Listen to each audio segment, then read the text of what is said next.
are again at another wonderful Board of Education budget meeting. Um, I guess I'll officially call to order. And Ms. Jazinski, can I have a roll call, please?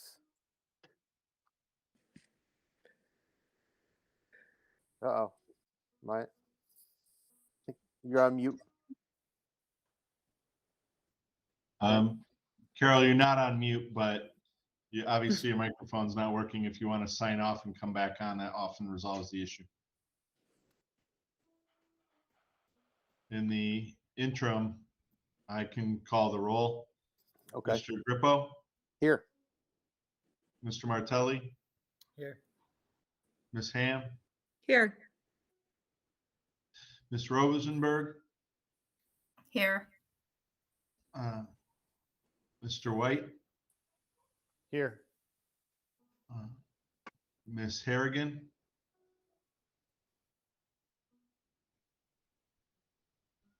She just Ms. joined. Harrigan. I thought I saw her. Here. Okay, there we go. Mr. Perugini. Okay, Got- Mr. Chair, you have a quorum. Great. Before we begin, do you hear piano music? Ooh. Okay. My son is playing piano upstairs. I didn't realize I hear him playing piano. Just want to make sure he's not picking that up. Okay, cool. All rise for the pledge.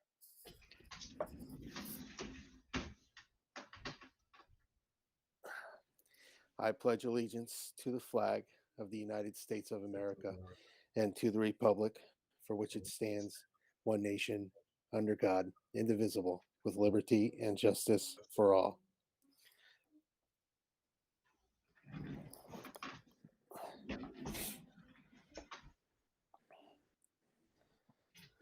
Quick draw on the pledge.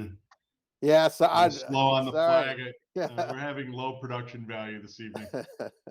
This one isn't going to win a Grammy for best local television production. No. Or not Grammy, Emmy, right? Excuse me.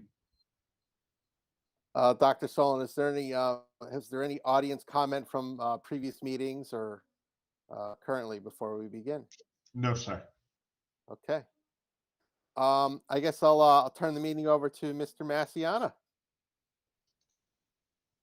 Thank you, Mr. Grippo, and good evening. Welcome back, everyone. So I do have, our second budget workshop is this evening. The agenda is, as you see on the lower portion of the screen here, tonight's review will include instructional expense, and part of instructional expense is special education services. So we will have a presentation by Ms. Robin Ann Carey, who's our Director of Pupil Personnel. We'll do support services, maintenance and operations, including an overview of the capital budget. And then, we will conclude that would complete the entire review of all the accounts at a high level this evening.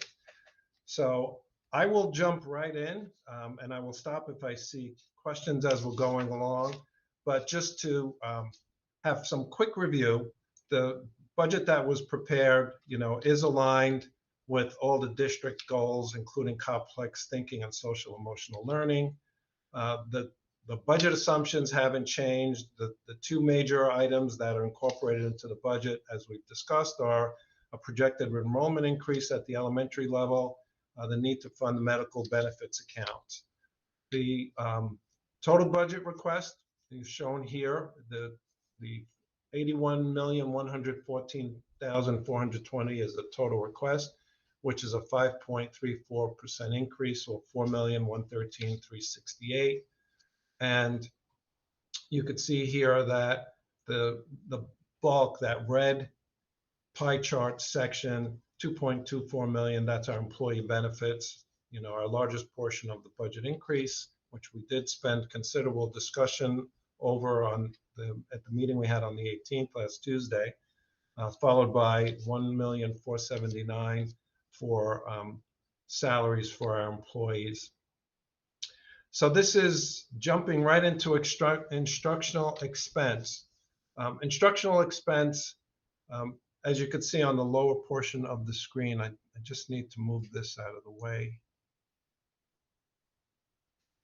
5.6% of our budget is dedicated to instructional expense. It's about $4.56 million.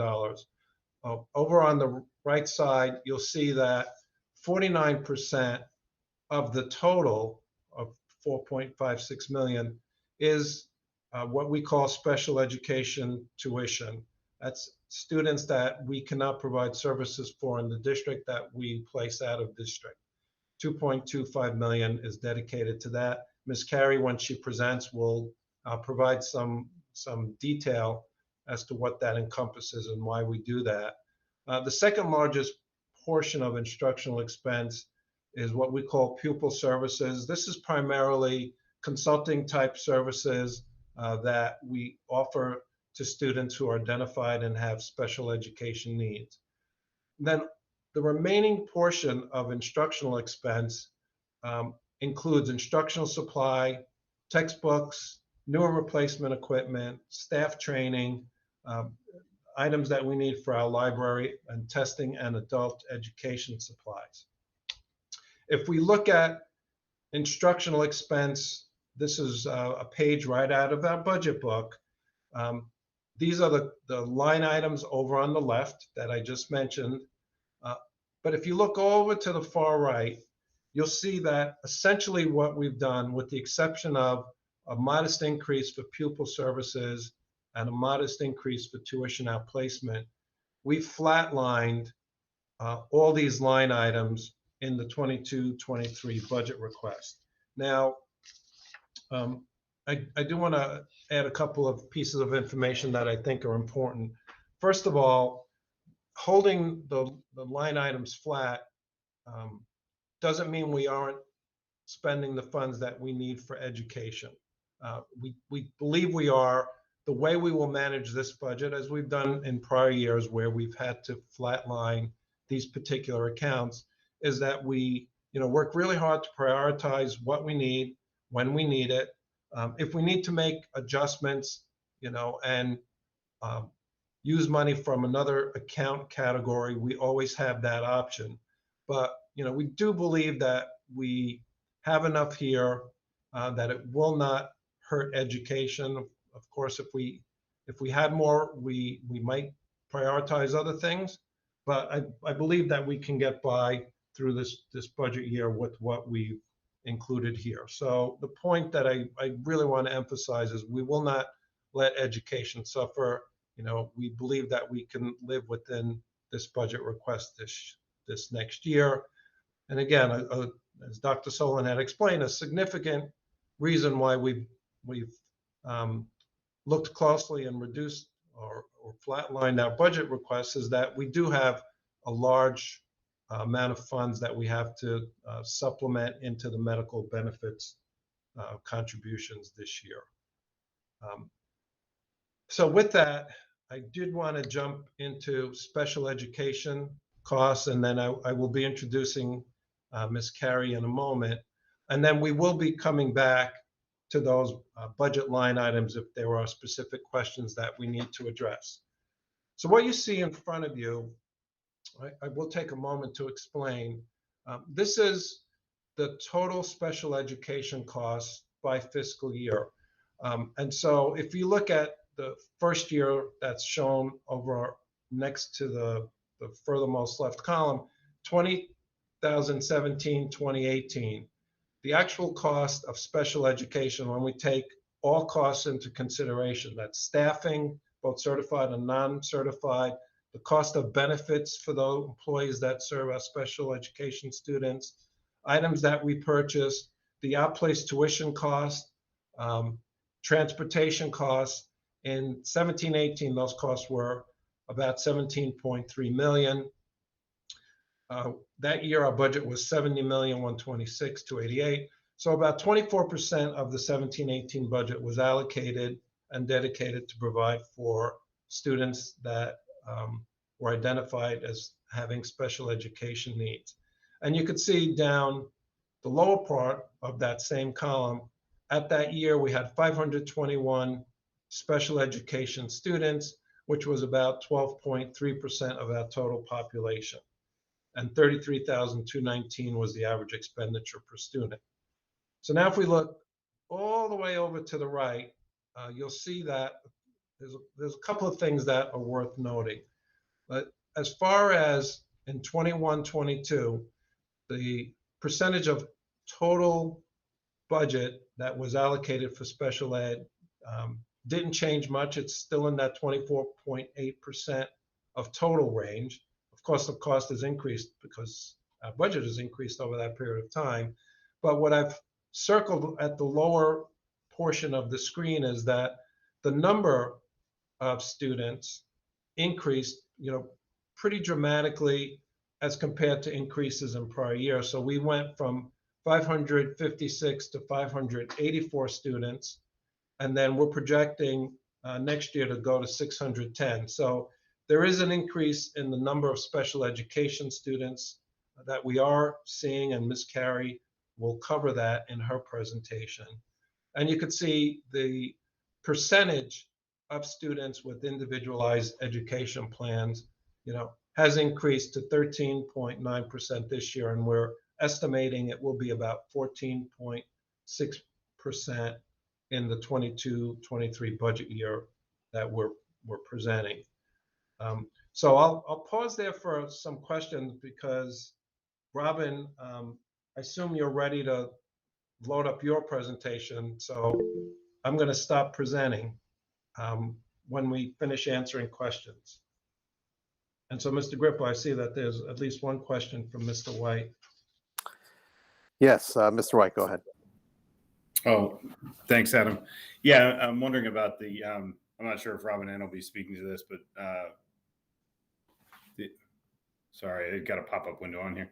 I'm just wondering about the cause, if we have an idea of the reason that the number is going up. Is it better identification of students, changing in law, a change of laws?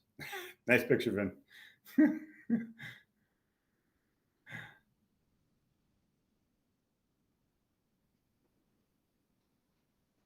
Yeah, I will try to answer that. Okay. Okay. Okay, no, that's fine. I was just making a note to myself because when I get to the part where I'm talking about some of the what our numbers look like. So let me go ahead, Faith. Thanks. All right. Thanks. I raised my hand as you gave me permission. If I could, and Vin, I don't know if you have this number available. Can you give us a cost per general ed student? The cost per general ed student, if we look at 21, 22, is about a little over 18,000, 18,500. I can give you the exact number, but it's. I thought that was the average cost per student, which included the special ed. It does. Okay. It does. So the per pupil expenditure, that 18,000 that we quote that the state provides, is all students. Yeah. But if we carve out, and that's what this illustration is doing, if we just look at special ed cost divided by special ed students, it's higher than the per pupil expenditure. I understand. So I guess I would like to know what the average cost for non-special ed student is as well. If we could see that, and what you're budgeting, what you anticipate the budgeted amount per student to be. Yeah, I'd have to do some math on that, Faith, but I'll write that down as a question. Thank you. Sam, you had your hand up? There are other variables as well, like Title I money or, IDEA money, wherever. I mean, if you're looking for a true local cost versus just generic cost. Sam, go ahead. Adam, I'm gonna wait till Robin finishes. She might Okay. answer this already in her presentation. Sure. Okay. First, I wanted to thank you for having me here tonight to share some information with you. I'm going to try and keep away from the special ed jargon, but it's very difficult to do that. So if I do mention something or use an acronym and you have questions about it, please don't hesitate to ask me for some clarification. Okay. There we go. Okay, so some of you who had come to our showcases last year when we focused on special education may remember this slide here showing our continuum of services. When you look to the right-hand side of the slide and we're looking at the continuum, we're looking at students that are fully included into the general ed classroom. So special education services are pushed into the classroom, supporting the students with the general ed curriculum, and they're learning amongst their peers. We consider this to be the least restrictive setting for students because they're in the same setting and getting the same type of instruction along with supplemental instruction and accommodations in order to be successful. You'll also notice that I also included not just the classroom as the least restrictive setting, but I also included the community because we do have students in our 18 to 22-year-old programs that go out into the community as they learn their vocational skills and their transition skills. And so they are amongst their peers within the community in the community settings. As you move across the continuum towards the left, you're getting more specialized instruction. You're spending less time in the general ed setting and more time in the special ed setting. So you can see we have what we call resource support. And typically resource support is provided in a smaller setting. And what I mean by that is not that the classroom's smaller, but that the groups of students are smaller. And so we have smaller groups of students. We have a smaller adult to student ratio to provide those added supports and to provide that specialized instruction. Typically, this is in the core subjects of reading, writing, and math. As you move farther to the left and you're getting farther away from the general ed classroom, we're now looking at more of a self-contained program. And what that means is that our students are for the majority of their day, they're with disabled peers. So their peers that they're learning along with in that classroom setting are being serviced under an IEP and have more intense needs. The smaller setting also, you're going to get more specialized instruction and you're going to have more supports and you're going to have more a smaller adult to student ratio. And that's because their needs are much more impactful. So we provide services across this continuum, and students at some points in their school career can move from one setting to another setting, depending on how their needs change and as they grow. So here's what we were just talking about, the number of students. So you can see over time, our numbers have crept up slowly. Typically the change from one year to another year has been pretty small. Until you get to the very end of our chart here where we can kind of see more of a steep increase. Typically we do see some changes. It's very fluid with our students and our student numbers. The numbers that I pulled from are October 1st state reporting numbers. So on October 1st, when I pulled the numbers for this school year, we were looking at 582 students being identified as students with disabilities and having an IEP. As of a week or so ago, I pulled the number again, just out of curiosity, just by going into Power School, and we were up to 600. So even between October 1st and now, we're seeing an increase. We're steadily still seeing an increase on that. Some of the reasons that I think that we're seeing that increase in those numbers, I did actually meet with our school psychologist and our school counselors last Friday, and I kind of polled them because I wanted to get their impression. They're in those PPTs, they're in the decision making when deciding whether a student qualifies or is eligible for special education services. So I wanted to kind of hear from them about it. One of the things that they did point out is that they are seeing that the impact of COVID. So we went through a period of time where our students were remote, totally remote in 2020. Last year, we had, depending on what level students were in, whether they were getting a full in-person program or they were getting a hybrid program. And then of course we had families that actually opted to do a full remote program because of various reasons and the needs that are presented by their own family situations. So one of the things that we felt that was impacting our numbers and our increase was the impact of COVID. So during that time, we did see some students lose their engagement in learning. And when you're talking about a remote learning setting or situation, oftentimes these students are learning off of, they're in class through their computer, through the remote learning. There's lots of distractions that are going on within the home, and there's lots of distractors that teachers, as they're instructing, can't really control. So one of those factors I think that is impacting our rise in numbers was a loss of engagement. Now, currently in district, we're working very hard on acceleration because we recognize that there is an impact from COVID and that we are seeing that we need to bring that student engagement back. The other thing that we felt that was also impacting our numbers was social emotional needs. So again, looking at what some of the impact of what we saw with COVID, are students that are impacted by anxiety and depression, being remote or being out of school, being away from their peers, being away from that structure has impacted their anxiety and their depression. And so again, we are seeing some students that may have been functioning fairly well, even with their anxiety and depression, but since returning and since now having a full day, full program, all in person, we're seeing some of that impact. That was another thought. Also, dyslexia. So we've been having a real focus on dyslexia over the last few years. And in doing that, we've gotten better at diagnosing, at assessing, and at determining eligibility for dyslexia. And so I think that is another area that has impacted us.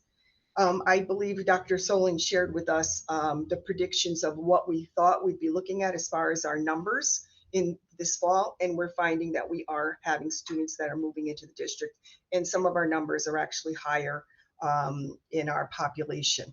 And so along with an increase in population, you're going to get an increase in special ed as students move into the district. So I don't know, Tim, did I answer your question? Yeah, definitely. Okay. All right. So I'm going to use the number 582 because that's the number from our October 1 reporting. And if we delve a little deeper into that number, if I divide that into two groups, and there's a reason why I'm doing that, and I'm breaking it up between 7th and 8th grade and not putting DOD all together in one of these groups. So we have our pre-K through grade 7 students. We're looking at approximately 324 students that have IEPs in pre-K through grade 7.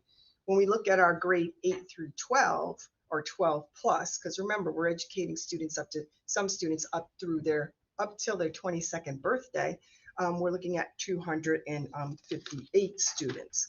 So that's about 44% of our population is falling into that 14 to 22 age range. And I'm going to go back to these numbers a little later in the presentation. If we break it down a little more and we look at the primary disabilities, the prevalence of those different disabilities, you can see how they break out here. The largest or the most students we have that are identified under a disability are falling under learning disabilities. Keep in mind, learning disabilities, that includes that group that is identified under dyslexia.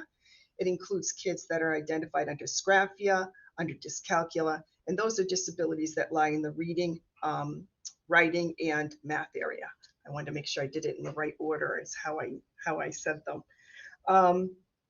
The OHI or other health impaired in the aqua there, those students under that classification typically are identified as students with attention deficit or attention hyperactivity disorder. It can also be our students that are identified under anxiety and or depression. Sometimes you will find that students with anxiety and depression are identified under what we call our emotional disturbance classification. That's in the orange at 8%. In the past, most of our students would fall under that classification, but over time, we've really teased out and distinguished the difference between emotional disturbance and students that are impacted by mental illness, such as depression or anxiety through OHI. Emotional disturbance, students who are identified under that tend to be more students that are more behaviorally impacted and also exhibit those behaviors over a period of time and to a marked degree. Oftentimes you'll see the diagnosis of oppositional defiance disorder, and that is a diagnosis that a student would qualify for special education services, possibly under emotional disturbance. Autism spectrum disorders make up about 15% of it in our population. And again, I'm going to emphasize spectrum disorders because students that are impacted by autism can vary in how it impacts them. We can have students that are very bright and intelligent and pick up on instruction very quickly and are able to excel in the area of the academics. But then they have those deficits in the areas of social skills and pragmatic skills. And they have difficulty maneuvering through the social realms and the social environments. At the other end of the spectrum, we can have students that are highly impacted by their autism. In many cases, they will have cognitive deficits. They'll have delayed language, delayed development in they might have occupational fine motor skills delays as well, and need the services of an OT or a PT. They can also have a variety of behaviors that they exhibit or that that becomes very impactful on their ability to access instruction. Intellectual disabilities are typically has falling around 4% of our population. These students can show from mild to severe cognitive deficits, and they also show deficits in the areas of adaptives, life skills. They need to be taught explicitly those life skills and those functional skills that many of us conduct on a daily basis, just in our daily living. The last piece of this pie that we're looking at here in the maroon is at 8% is our students that fall under other categories. So those categories might be multiple disabilities, hearing impairment, visual impairment, developmentally delayed or traumatic brain injury, and there are others. When we look at the prevalence over time, you can see how each one of them, how it has changed over time within our district. When I look over at the far right-hand side and I'm looking at that you can notice the very difference in the growth of our students under learning disabilities. And that goes back to what I was saying earlier about some of the causes and how it's impacting us. You can also see as you look at the green bar, that's covering our students identified under OHI, other health impaired. And again, we're starting to see that uptick in that area, as well as autism in the red. When we compare our prevalence to the state prevalence or the state average, our bars are in red here, and you can see the state in yellow.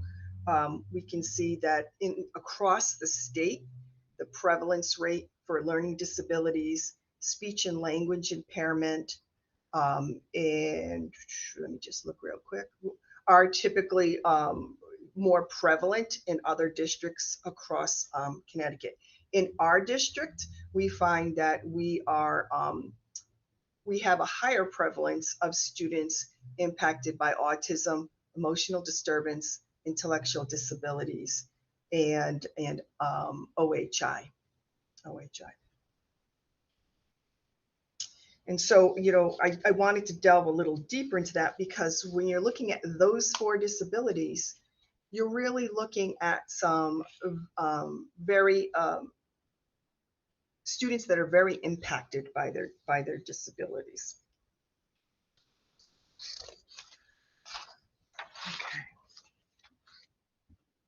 Okay. All right.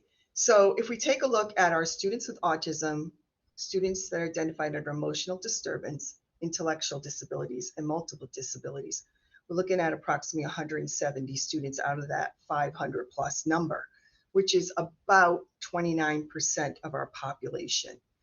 Students that are impacted by these disabilities usually require intensive supports. Now, I'm not saying that all students under autism require intensive supports, but there's a high chance that many of them are needing more intense supports. Those supports could look like many of the things I have listed here. They may require, there is a safety issue. They may require very explicit, discrete instruction. Some of that instruction may involve daily living skills such as toileting, feeding, dressing. Some students, especially when we look at students with multiple disabilities, many times there's a mobility disability in there that they need help with transitioning from place to place. Many of our students require breaks, such as movement breaks or sensory breaks. There are communication needs, which we then often incorporate assistive technology to help the students be able to share what their wants and needs are. And we do a lot of following in data collection to be able to address those behavioral needs of students impacted by some of these disabilities. Oftentimes you'll find that there's the need to really reduce the adult to student ratio in order to address the needs, the intensive needs of these students. And in many cases, you might find that the student requires a one-to-one. And so we do incorporate many IAs or instructional assistants in order to support these students and help to give them access to various settings.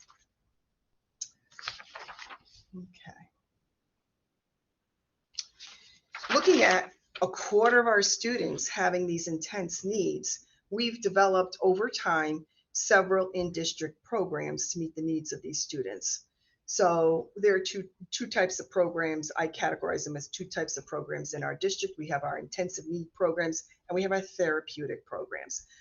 We went over these in detail in our showcase last year for most of you. And so just to briefly overview them, we have our Darcy, our Highland, and our Dodd programs that address mostly students that are on the autism spectrum that have much more severe needs and may service other students within those programs too. But those are fairly self-contained programs. And so they're on the far left of that continuum of services where you have a smaller adult ratio and you'll be able to provide very specialized instruction. I forgot, I should have included the Cheshire High School Life Skills Program as well. That's our program that works with our students that may fall into those four categories of autism spectrum disorders or multiple disabilities and intellectual disabilities. On the right-hand side, we have our therapeutic programs. These are our programs that typically address the emotional needs of our students in district or our behavioral needs of students in district. Not too long ago, we opened up our Doolittle Bridges and our Dodd Bridges programs to address the needs of our students that are impacted by anxiety and depression and or trauma. And then you also have our self-contained program at the high school, the RISE program and the New Start program. I did include Humiston Alternative Education Program on here. While it's not a special ed program, it's an extension of the high school. And in some cases, we have found that our students that are dealing with a lot of stress or a lot of anxiety do flourish and require a smaller setting as the Humiston Alternative Program can provide. Because we've been able to have these programs in district and we've had the resources to run these programs the way they should be run and with the supports that they need in order to meet the needs of these students, we've been able to really keep our out of district placements down. It was back in, I think it was 17, 18 that we started to introduce our Bridges programs, the therapeutic programs for kids with anxiety and depression.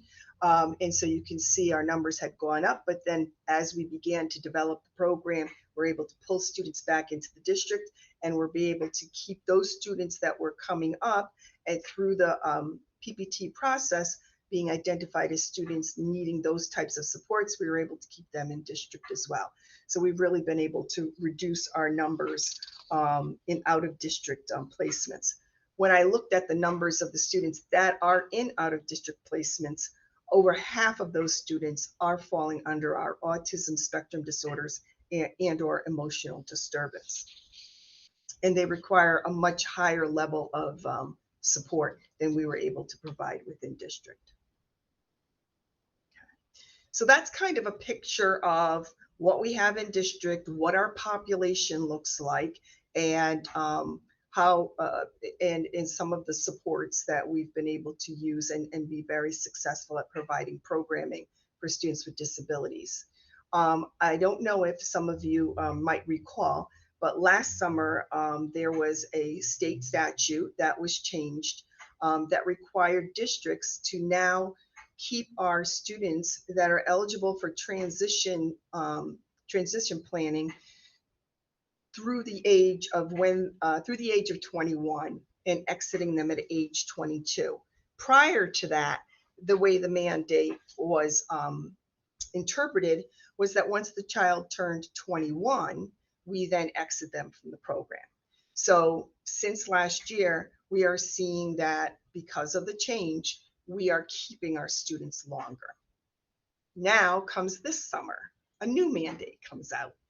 Effective this July, we now are required to provide transition programming for students no later than their 14th birthday.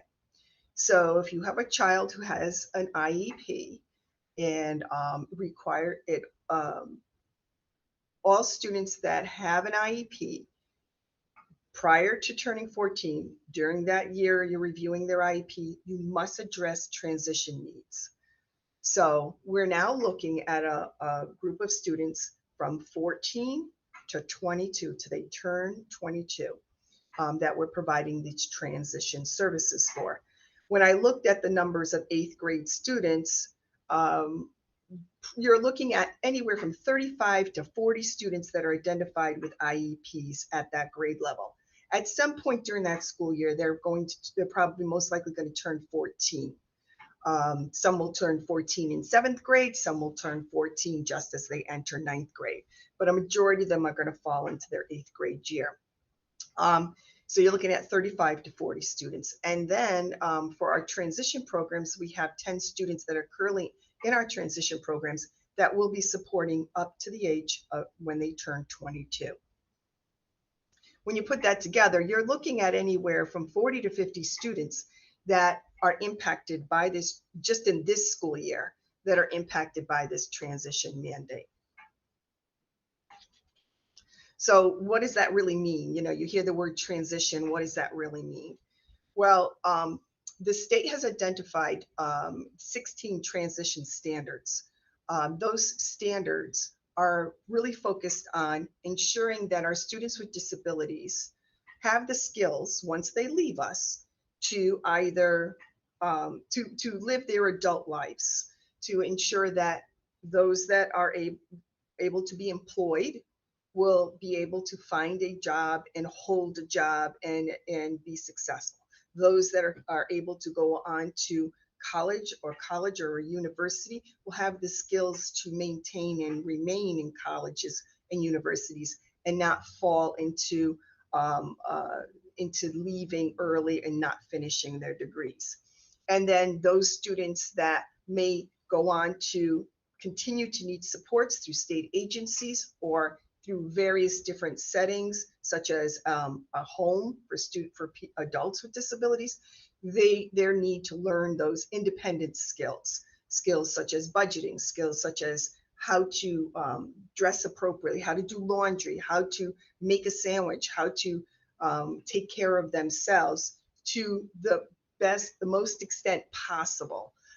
for them. So you can see some of these standards focus on self-advocacy and independence, recognizing strengths, recognizing when there are challenges and what supports are out there to help. And also looking at demonstrating appropriate social skills and social interactions, being able to access health resources, healthcare resources, and community resources, and also technology. So the state identified these standards, and this is what these are the goals, what we're looking at for our students to be able to do once they leave us. Excuse me. Okay, so what are transition services? So transition services are provided through the development of goals and objectives for a student's IEP. Students are provided service hours of direct instruction, and that instruction takes place in two or three areas. It takes place in training and education. It takes place in employment, and in some cases, for some students with cognitive deficits and or adaptive skills that are delayed, they require independent living skills. In order to determine the needs of our students, we employ a results-oriented process. Okay, so this chart, as busy as it is, I'm going to simplify it for you. But this is basically looking at transition services, the process that we go through as we begin to look at a student. So just make it simple, a little simple. First thing that we do is we employ assessments. We identify and we use these assessments to identify a student's strengths, to identify a student's area that needs to grow. And then we take those assessments and then we determine what goals and objectives we're going to incorporate into the student's IEP or the student's plan, the student's program. We look at the three areas that we want to address: that career employment area, that post-secondary education or training area, and then for some students, the independent living area. So we develop the goals and objectives, and then over the course of time, we explicitly teach them and we monitor them. We monitor for progress. This also helps us to identify other areas that we incorporate within the student's program, such as there might be some job shadowing or some employment opportunities or some job training. And that's where we move to the community. And so our students will go into the community with supports and will explicitly be taught some of those skills that are needed in order to be successful once they move to that next stage in their life. And we continuously employ this process. We might do this at a younger age, and then as the student gets closer to finishing up at the high school, we might again go through the process of assessing and determining those goals and objectives and where our next direction that we're going in. So it's a very result-oriented process.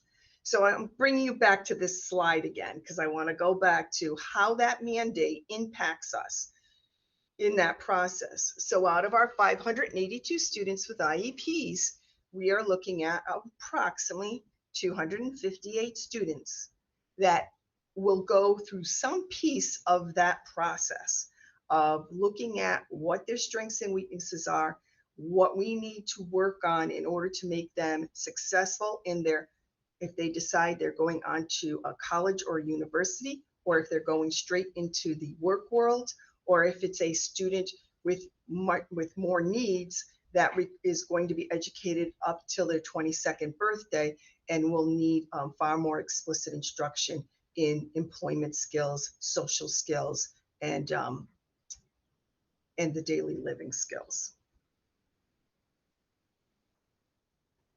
Any questions so far? Looks pretty quiet. Okay. Oh, Sam. Sam, go ahead.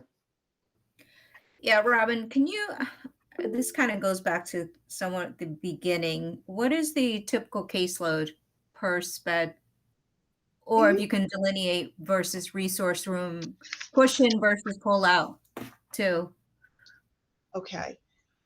All right, so you've got a couple things in that question, so I'm Yeah. going to try to make sure I answer all of it. So when we talk about typical caseloads, okay, when we're looking at students that are in self-contained classroom, those caseloads, we tend to keep them smaller because, as I said before, they require a lot more supports, they have more intense needs, and this teacher to student ratio is smaller.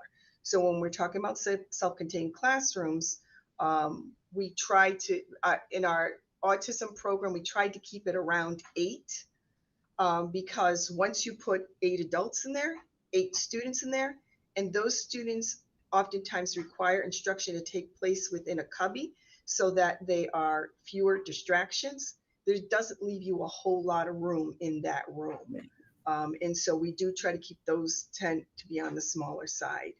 Also, as you move up into your transition programs, again, we want to try and keep those numbers down because of the needs of the students.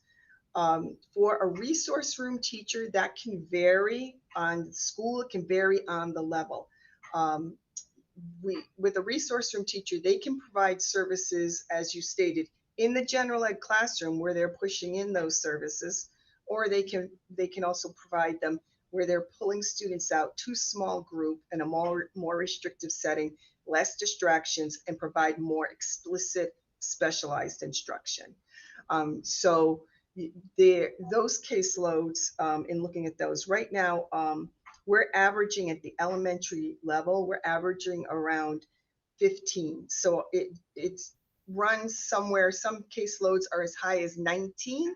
And some are a little lower than 15, but we're averaging around 15. Our caseloads at the middle school, each middle school team has a special education teacher on the team as well. And so those caseloads are running somewhere around 10 to 12. Also, keep in mind that we do utilize our special education teachers to help support at tier 3 of SRBI. So at the elementary level, at the middle school level, you might find that a special education teacher is pulling in a student who has been pulled into the SRBI process because they are showing that they have some deficit areas that need to be addressed. And they may require special education down the road once the SRBI process is completed. And so many times at tier 3, we will utilize our special education teachers to also support those students too. That was going to be my next follow-up question. Yeah. The secondary level caseloads are much higher, and it is much more difficult at the secondary level because students are not pulled within a team. Students are all off and following their own schedules through their own choices of coursework. And so up there, we're averaging around 16. So some of our teachers can have into the 20s, and some of our teachers can have less than 16. But it depends on the needs of the students, the number of hours that the students are requiring in services, and whether those services are being provided in the general ed classroom in a inclusionary setting, or if they're being provided in a resource setting. Okay. And out of your whole total, I'm going to assume that you're including the 504s in that 582, I think it was. No, 504s are separate. 504 is a general ed accommodations plan. So those students are not special ed students. They're students that have been identified with a disability, but they require not specialized instruction, they require accommodations or modifications. And so typically their services, they are in the general ed classroom all day, but they have these accommodations or modifications, so they are not included in that number. Okay, I just wanted to make sure. Thank you. Yeah. Faith, you had your hand up. I did, thank you. I actually have a lot of questions. Okay, I'll try to answer them. Okay, I just want to make sure I'm understanding the graphs, various graphs and data points correctly. So out of let's go back to out of area placements. We are actually seeing a precipitous decline in the number of out of area placements because of the quality of our in-district program. But our actual funding is holding at either holding steady or rising. If I recall, I'm looking at Or out of district, well, for out of district tuition placement. out placements, house placements. That's a good So they're question. actually, Okay, so what we're seeing is that the students that aren't out of district placements require a very intense program. Those programs are more expensive than some of the out of district programs we've utilized in the past. Because we've been able to keep many of our students in district and we have the resources to be able to provide them with the appropriate program, we're able to, the ones that are then that we end up having to outplace, we've exhausted our resources. We don't have what they need in this setting, and they require a much higher level of care. And so those yeah. individual placements are more expensive. So we've fallen from 24 to 8 or 18. What did we? 18. Okay, so 16. So roughly okay, I'm not a mathematician, but I get the percentage. I can see it in my head. Okay. So the cost. Yeah, if I can explain it this way. So when we started our Bridges program, many of our students that exhibit behaviors similar to those of the students in the Bridges program would have required an outplacement had we not have the program and the supports in district. I would say the average cost of an outplacement for that type of program would run you about $60,000 to $70,000 today. 60 to 70 for just the tuition, not the transportation. Okay. Yeah. Yeah. But we have some students that are in outplacements that are costing us in the high hundreds, $100,000 because of the severity of the needs. And like I said, the level of care that they require is far more. In many cases, if you're paying a tuition cost, there might be other costs that are involved, such as a one-to-one. Some placements also have additional costs when you're looking at a one-to-one or a two-on-one situation where some students have required 2 adults to be assigned to them for the day because of the level of aggression or the level of behavior that they're exhibiting. Okay. All We right. have some students that are medically fragile too. So when a student is medically fragile, that programming tends to be on the higher level too. Okay. Thank you. And then a couple of questions regarding dyslexia. How young are we diagnosing dyslexia? We do a lot of benchmarks in the general ed through our general ed curriculum. And we are working very closely, the special ed department, Kevin Hanlon and myself. Kevin has actually pulled us into some of the SRBI meetings, some of our special educators to really look and focus on dyslexia. And so we are looking at those benchmarks. So oftentimes I would say 2nd, 3rd grade, we have identified students even in 1st grade as dyslexic. We've gotten better tools, we've gotten more knowledge on it. And so we've been able to kind of pinpoint and be able to provide the very explicit instruction and systematic reading that they need in order to make progress. Because any strategy that you apply for a student with dyslexia is going to take time for them to close that gap, even with the specialized instruction and the systematic reading. So the earlier, the better. So I'm seeing more of a trend of really moving down to those primary grade levels of identification. Yeah. Okay. I just, and again, I am not a reading specialist or anything, but I mean, it's such an early age. I guess I question, how does one distinguish, and this is probably a discussion another time, it's not really a budgetary question, but how does one distinguish between a child just learning to read versus a child with dyslexia? And there are red flags. There are red flags that you okay. can, there are lots of red flags that you can look for. But And every so- dyslexic child now has to have an IEP?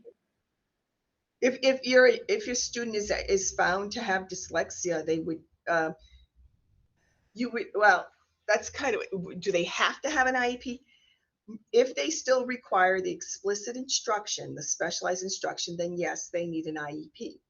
We have some students with dyslexia who have gone through several years of explicit direct instruction and are now reading closer on grade level and only require accommodations.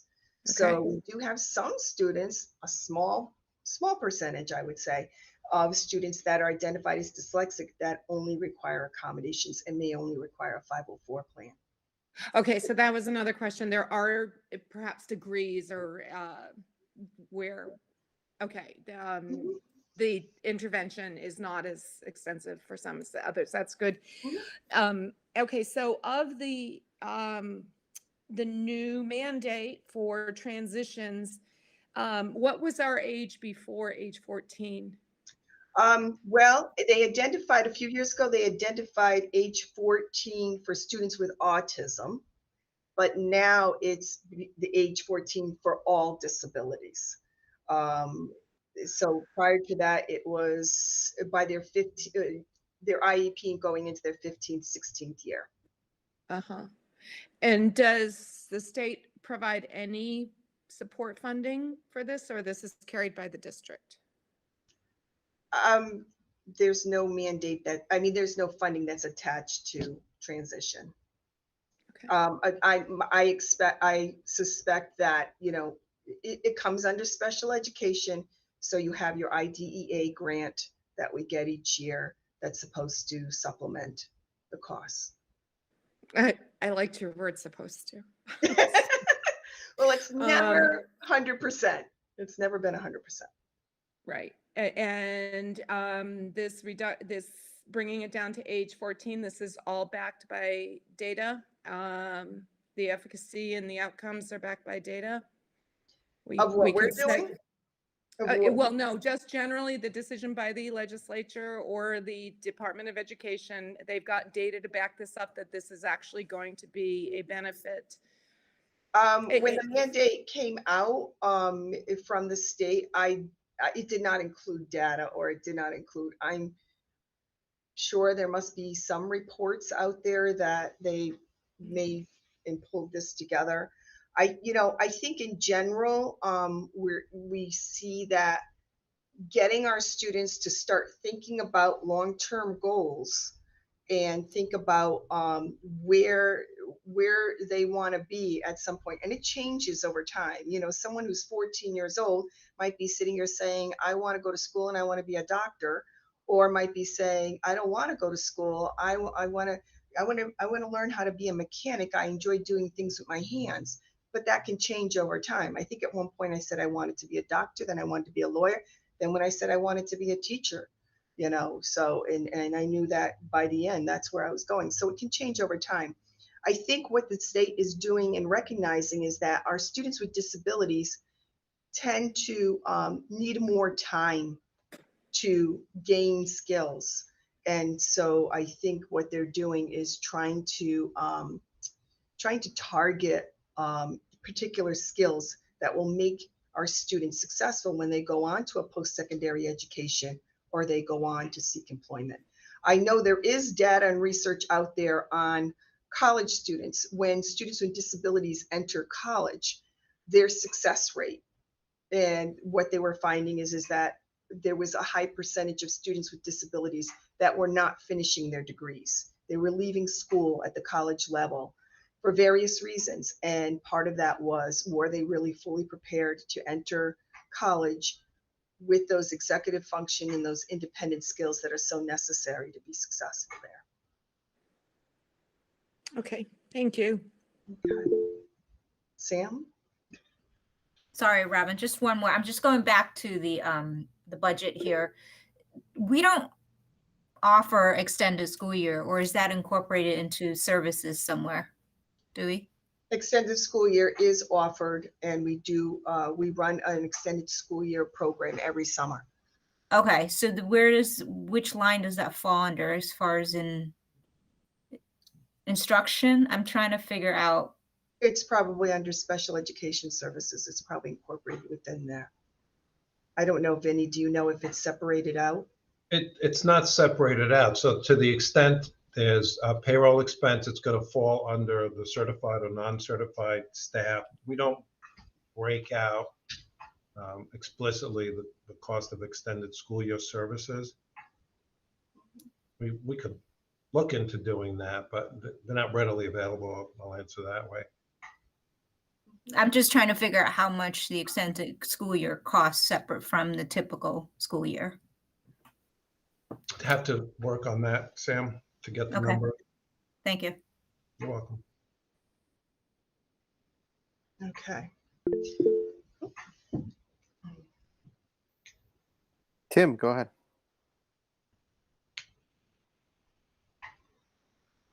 Yeah, I was wondering, you were talking about kids who get moved from, some kids do get moved from, I believe your words were from an IEP to an accommodation. To a 504 plan? Okay. What does that mean to the kids when that happens? Well, if a teen, I'm wondering specifically the child, the student. What is the student's reaction? Does it matter to them? Are they indifferent? Are they happy? Are they sad? I'm just curious. I think it varies, and I think it probably would also vary with age. You know, Okay. I hear from parents and I hear from students as students get older that they don't like being taken out into separate settings. Sometimes some students don't like to be taken out from separate settings. Some students find being taken out into a separate setting reduces their anxiety, and they like it. So it can vary. It can really vary. I couldn't pinpoint exactly how people or how students feel about it. So, you know, when teams are making that decision, we look at a lot of information. A lot of times there's assessments involved, and we're looking at the student's readiness and, you know, do they still require, if they still require explicit instruction, then they're going to still require an IEP. If they're flourishing and they're doing very well, but they require some accommodations such as extended time or breaks, or maybe you know, being able to take a test in a quiet area with few distractions, then moving to a 504 makes sense. Okay, thank you. And Some students come right off an IEP and are exited. They no longer require the special ed or the instruction and go right back into the general ed setting with no accommodations. So it depends on the situation. And one other question for Vin, and this is intended as a very, I'm hoping for a very brief response on this, though I imagine it could be a big response, but brief is what I want or hoping for. So what I'm just thinking, what's going through my mind is for the last, so I'm thinking about school modernization. And in the past 15 years, we've had a downward trend of students. Drop from about 5,200 down to 4,200 students, something like that. And in the numbers, and that was generally a downward trend.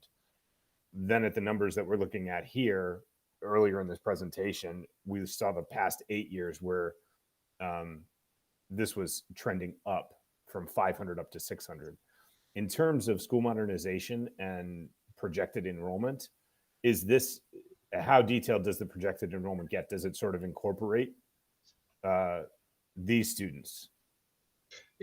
I mean, the short answer is yes. Okay. And then in the educational specifications, when those are done, you'll see that there are specialized carved out spaces for special ed in each of the 2 buildings that we're talking about. Okay, so it is addressed via school modernization. Okay, yeah, that might be. I might have more questions at another time, but I don't think for right now. So thank you, Vin. Yeah. I would add to Tim that right now we're just initiating a whole nother enrollment review. So Sure, no, but I'm assuming that what you're doing is you'll be putting in new assumptions, but the model that you have should already the projected enrollment should already be incorporating these 2 sort of opposite trajectories, at least over say the past 10 years. They're very opposite. Yeah. Trajectory. Okay. No doubt. All right. Thanks, Jeff. I would also add that the increase in special ed that we're seeing is not unique to Cheshire. It's happening across the state. Okay. All right. So now looking at how this mandate, Sorry, Robin. Oh, I'm sorry, Andrew Andrew. Andrew This had is one an last easy question. one. Robin, and thank you very much for the presentation as always. IEPs, excuse the ignorance on the topic. Who develops the IEP? Is it a combination of certain teachers and parents and the student? Is it, could you just, I just don't know. Sure. I just hear the IEP term, it's used, it's thrown on all the time, and I just don't know the basics. Sure. So there is what we call a PPT process. It's a planning and placement team. And that team is made up of several people. It's the general ed teacher, who is the expert on what happens in instruction and the curriculum at that grade level. You have a special education teacher who services or supports students in that grade level. And then you have, of course, an administrator, which is typically the principal. And the parent is part of that team. And you may have some other support services or therapies, such as a speech and language pathologist, a counselor, could be a school psychologist or a school counselor, an OT, occupational therapist, or a physical therapist, depending on the needs of the student. So when the PPT or the referral process is initiated, that team comes together and determines whether they're going to move forward and do some assessments and determine eligibility. And so there's various assessments that they use to develop the IEP. So we use standardized measurements, we use curriculum-based measurements, we use observation, we use feedback from the parents, feedback from teachers. Sometimes in some cases it's feedback or information that the student provides. And in taking all of that information, we look at the strengths of the students, and then we look at those areas that are areas of concern. And then we begin to develop the goals and the objectives in the areas that are identified. And then those goals and objectives will guide the instruction. And included in the student's IEP is also accommodations and modifications. So there might be accommodations for their environment. There might be accommodations that are for testing or for behavior. And then we address state mandated testing because our students have to take the ESPA. And then of course, depending on the age of the student, when they hit 14, you have your transition goals and objectives. And so then it's all laid out what those services are going to be, how those goals and objectives are going to be addressed. And that plan is good for 1 year. You have to revisit it before a year is up. And then every 3 years, you redo the testing, you redetermine eligibility. You go back to those standardized measurements and conduct that evaluation to redetermine eligibility. So that's kind of the process in a nutshell, and that's what makes up your IEP. Great, I really appreciate that. Thank you. You're welcome.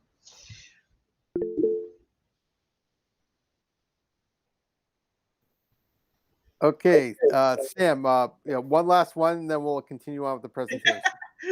Sorry, I was going to ask this earlier, but Andrew's question kind of reminded me. So I know it's obviously ever fluctuating. We have an increase, but we also have hopefully students, testing out of or leaving, special ed within the year too. And what are our numbers there for this year? Did we have a larger amount versus the increase into, the goal of regular education is to make sure that we don't get to special education. So in the reverse, hopefully we are able to provide services where students are able to, exit special education. I don't have the numbers of how many students we have exited, but I think it would make it interesting data to look at to see how many students are exited across the year. But I think that it can vary, it can fluctuate, just like our numbers coming into district can vary and fluctuate throughout the year. So some students once they're identified, do complete their school career on in having an IEP, and some don't. Some do meet, they close that gap and are able to exit out of special education, but I don't have the numbers on that. Okay, thank you, Robin. Okay, should I go on? Yes, please. Yeah, I'm almost done. So, so in looking at the impact of our new state statute that requires us to provide transition planning and transition goals and objectives for our students from age 14 to 22, this impacts approximately 258 students in the district. In order to address and comply with that state statute, we're looking to add a transition coordinator. A transition coordinator is someone who supports the transition process. So this position will support our students from age 14 to 22. It's going to support the development of employment and other post-school adult living objectives that we've identified. If appropriate, the development of objectives that address daily living skills can be addressed, and also those functional vocational skills. Now, keep in mind that 1/4 of our special education students are going to require that explicit instruction with those daily living skills and with those vocational skills. So a transition coordinator will support our teachers in supporting these types of programs and this type of instruction for our students. The transition coordinator also oftentimes is the liaison between the community and the school, and is able to incorporate and find job-related experiences for our students with disabilities. Currently, right now, we have many students that are utilizing the Goodwill site as a place for them to job shadow and learn those job-related experiences. We really would like to expand and look at other community places of employment to help our students, and a transition coordinator is someone who can help bridge that between the community and the schoolings. There are assessments and progress monitoring tools that are necessary in order for us to identify those goals that students need to work on, and then to monitor them to see if we're making the progress we need to make in order to, as we progress towards our goals. You see listed here, maps and paths planning. That is a specialized planning that can take place for students as they get into the 14 and to 22 age bracket. And that planning is person-centered planning. It really helps families and the school to come together and to be able to project or look into the future at where do we see this child once they leave Cheshire Public Schools. And then it helps the family to then identify these steps need to be taken in order for us to get there, in order for their children to reach their highest potential. And so maps and paths planning are something that we have a few people in the district that are trained for that, one being myself, but a transition coordinator is someone who would help and assist with training people to do this type of programming, and also to actually conduct a maps or a paths planning. The transition coordinator is the liaison, as I said before, between families, students, state and local agencies, and community partners. Those state and local agencies are DDS and BRS, the Department of Developmental Services and the Bureau of Rehabilitation Services. Those are the resources that our parents are going to need for their children once they leave Cheshire Public Schools. Those students that are far more impacted by disabilities are going to need the support of those agencies and the programs that they provide. Lastly, our transition coordinator is going to support our department and our team into employing a consistent, results-oriented process. Excuse me.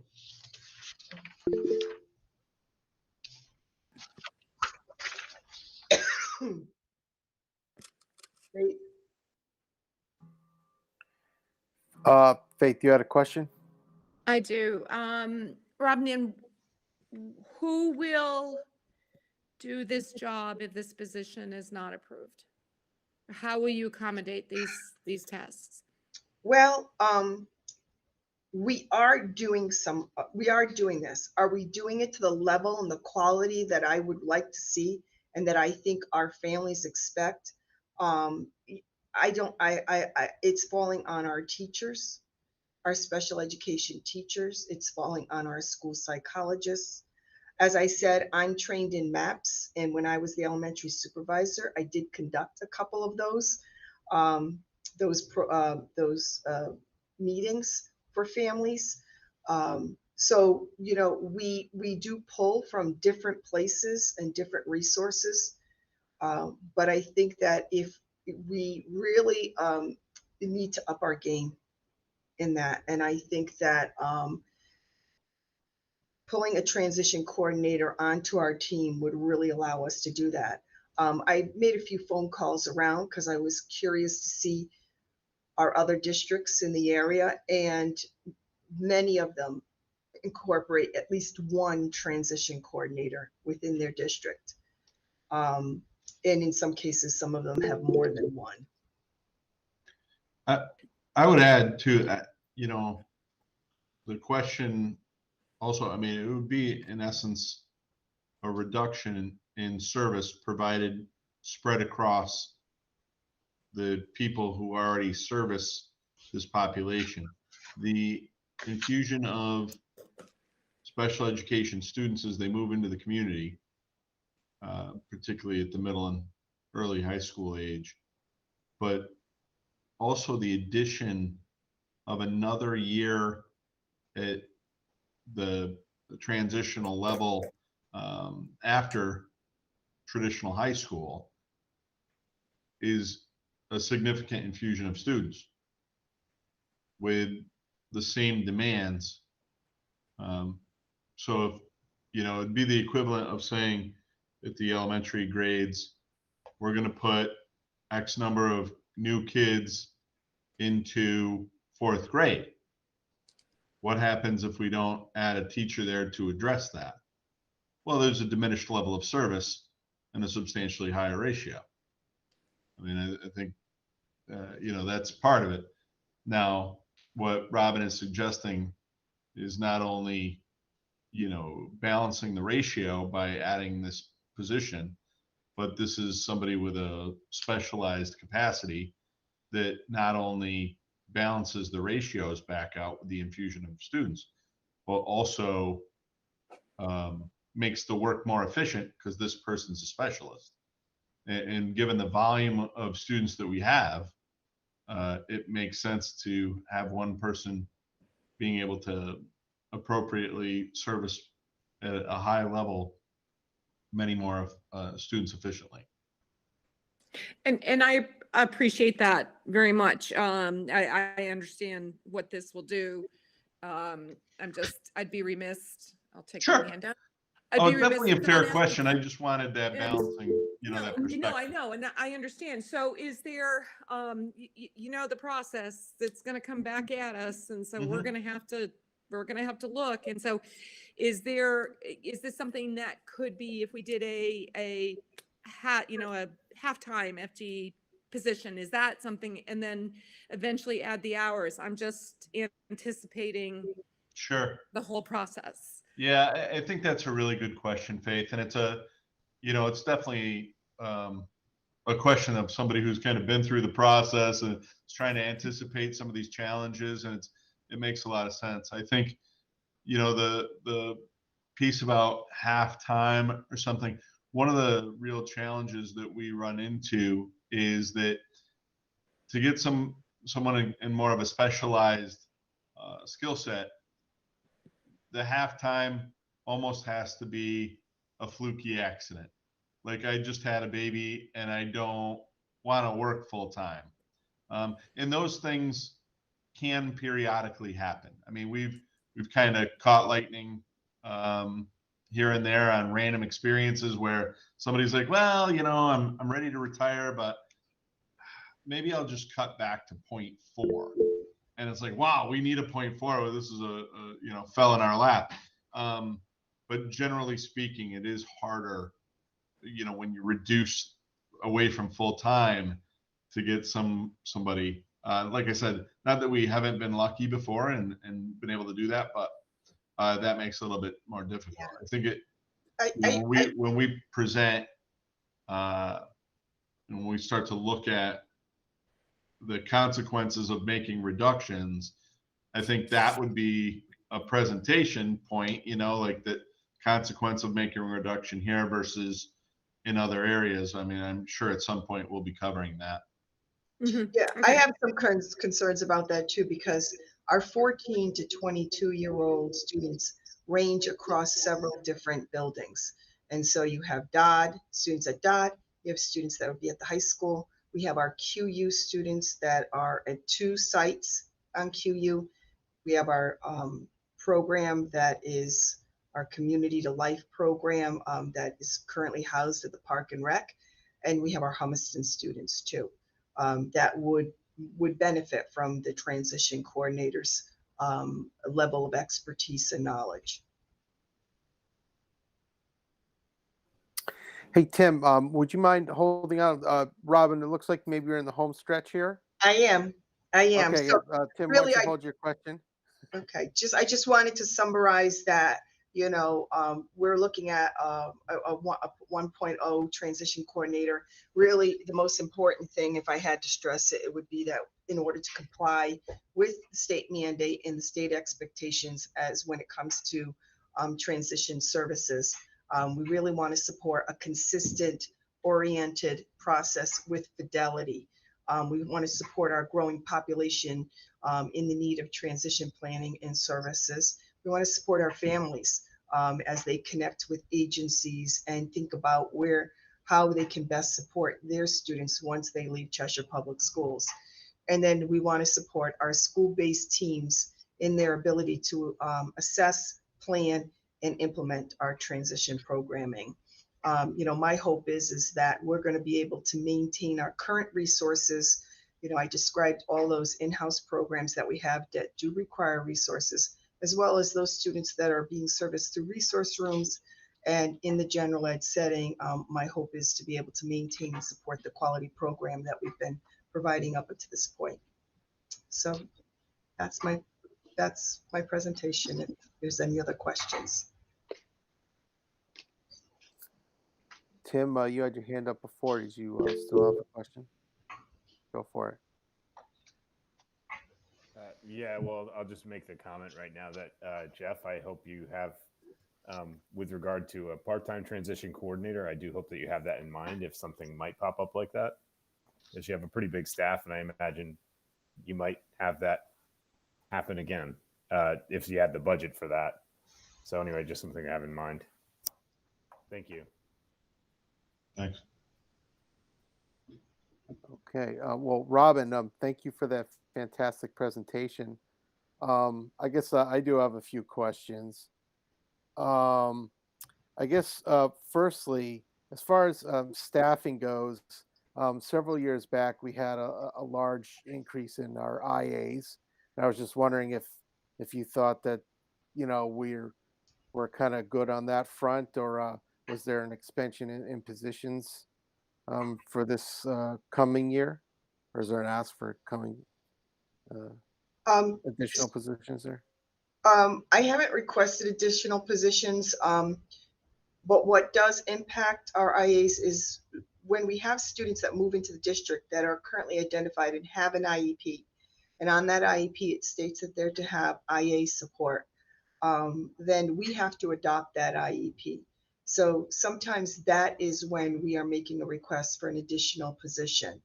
So as students move into the district, if the other thing that I see is that when you're talking about supporting our in-house programs, again, these are students with some very intense needs. And so it's really necessary in order for them to make the progress and get the instruction that they need, that we really have to reduce the adult to student ratio. And so in that case, that's when we utilize our instructional assistants to help us do that. When you're talking about supporting students in the general ed setting, in an inclusion setting, Oftentimes our IAs are there to help us do that too. So if the special education teacher is in the resource room providing direct instruction, but a student is in need of supports and accommodations while in the general ed classroom, we utilize our IAs to do that as well. So while we're always very, very careful and we look at when we're talking about adding instructional assistants, we try to look at it in a more process-oriented procedure. Like this year, we're talking a lot about using an IA protocol, where we're kind of really having some deep conversations about when and where does this student need support and what would that support look like. And so as the supervisors and myself are looking at IAs and where we're placing them and where we're providing the support, we're also utilizing that IA protocol in making those decisions. One of our other biggest goals in district for special ed is we're focusing on executive function skills and building independence. So for those who aren't familiar with executive function skills, those are the skills that allow us to plan, be engaged, sustain through tasks, start tasks, really understand time management, and to really self-regulate. And when you go back and you look at those areas that I said that often require additional support for students, a lot of them fall under executive function. So one of our initiatives that we're really focusing on is helping to build those executive function skills in our students with disabilities, and which should result in students being more independent so that we can pull away from those supports, such as an IA. They may not need that kind of support if they can develop their executive function skills. So that's just another way we're approaching and trying to address that. In regards to the Bridges program, sounds like it's been a great success. As you said, it resides mainly at Doolittle School. And so I guess it sort of piggybacks. I think it was Andrew or Tim had mentioned about modernization. Is there any thought to leaving the Bridges program at Doolittle, or when we have the new potential campus, let's say in the north or in the south, constructed, that Bridges would move to one of those spots, or did you think it would probably remain at Doolittle? Well, I do know that Doolittle is filling up. Whether the Bridges program would be moved to the new Norton or the new, I haven't had conversations about that as of yet. But I know that, as we look at, right now, we know that kindergarten for Doolittle is located in 2 locations. It's located in Darcy, it's located in Doolittle. So that's, I think, another thing that has to be taken into consideration. So it may very well mean that Doolittle moves, but I haven't had any conversations. Yeah, I would say right now, and for the foreseeable future, the answer is no. We wouldn't look at making a change there. It's not part of the educational spec process that we've engaged in for both Norton and for the North End School. So, of course, over time, things evolve and we make changes, and, we would evaluate the conditions on the ground, years down the road. But in terms of an initial move when buildings open, no, that's not in the plans. Yeah. What's nice about it being at Doolittle is it is kind of centralized. So because it does pull from all of the elementary buildings. I was thinking that, but I wasn't entirely sure. Mhm. But yeah. So my next question is for the outplacement. Every year, I think it was a couple of years ago, we had outplacement, unexpected outplacement expenses. I think they went up to almost high as 500,000. And it looks like the need has dropped significantly, and you've explained that for the most part. And I was just wondering, is it because our in-house programs are so successful, or is there a little bit of COVID concern in there where some of the maybe more fragile students, their parents don't want them to be outplaced? Or have there been any other additional accommodations where they have to be, where they've been schooled at home instead of being outplaced or anything like that? No, I have not seen an increase in students being homebound, where they're schooled at home, or students opting to disenroll and be homebound, or to be homeschooled. I haven't seen any numbers that have made any kind of impact on our outplacement numbers. I think that, I'm hoping we're not going to jinx ourselves now that we're talking about this, but, we are in a good place right now, but, things can change. You get a student that moves into district that has, incredible needs, or you have a student that is placed in district through DCF in a foster placement in Cheshire. There's all sorts of things that can occur. And I do recall several years ago, we had a couple DCF placements in Cheshire that were students that were or very expensive out placements, and that impact our budget there. And my last question before I get to Ann, I see your hand there, Ann. Is the only position you're asking for this year is that transition coordinator? Yes, it is. Okay, thank you. Ann, go ahead. Robin, thank you for that wonderful, illuminating presentation. You're welcome.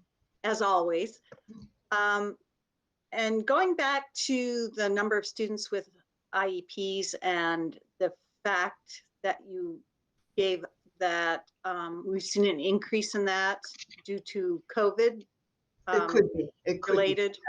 Be. Yeah, correlated to COVID related. Mm-hmm. So do we expect to see, as COVID stuff has kind of starting to at least dissipate a little bit, or students are becoming more comfortable with their situation in school under COVID restrictions? Are we seeing already those numbers sort of going away due to COVID stresses, or not yet? And do we expect to see some of those numbers go down? Right now, I think we're still on kind of the upswing. I'm not really seeing that the numbers are coming down, but I think that as our PPT teams and as our school-based teams begin to grapple more with, is this a result of COVID, or is this the sign of a learning disability, and begin to tease that out, I think that we're going to find that that the growth is not going to happen at the rate that it is happening right now. It will probably return back to more of a normal growth rate.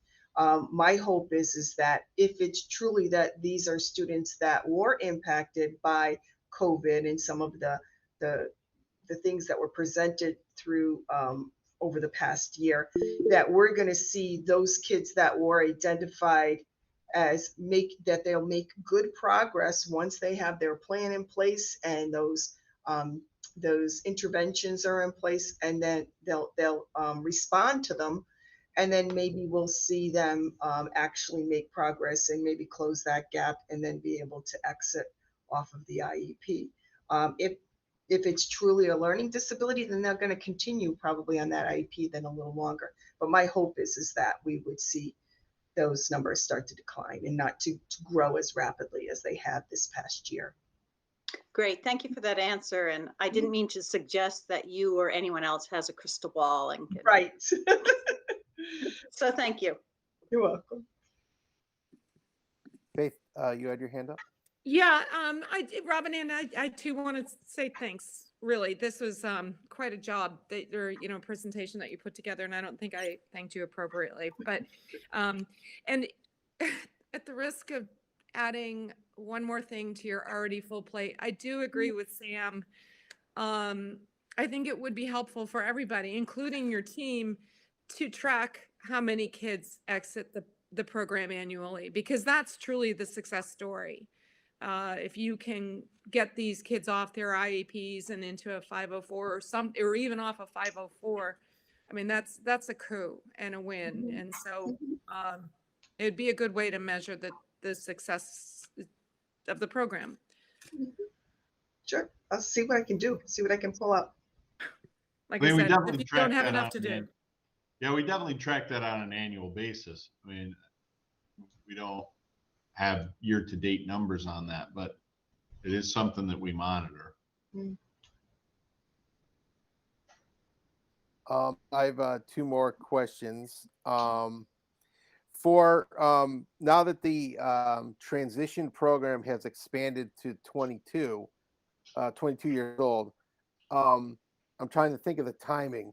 Was there at any time a gap where like someone who was 21 had matriculated out, but then did they have to decide to come back, or did you find that they had been sufficiently transitioned that they didn't need that extra year? Mhm. Yeah, that did happen. That when that came into play of July of 20,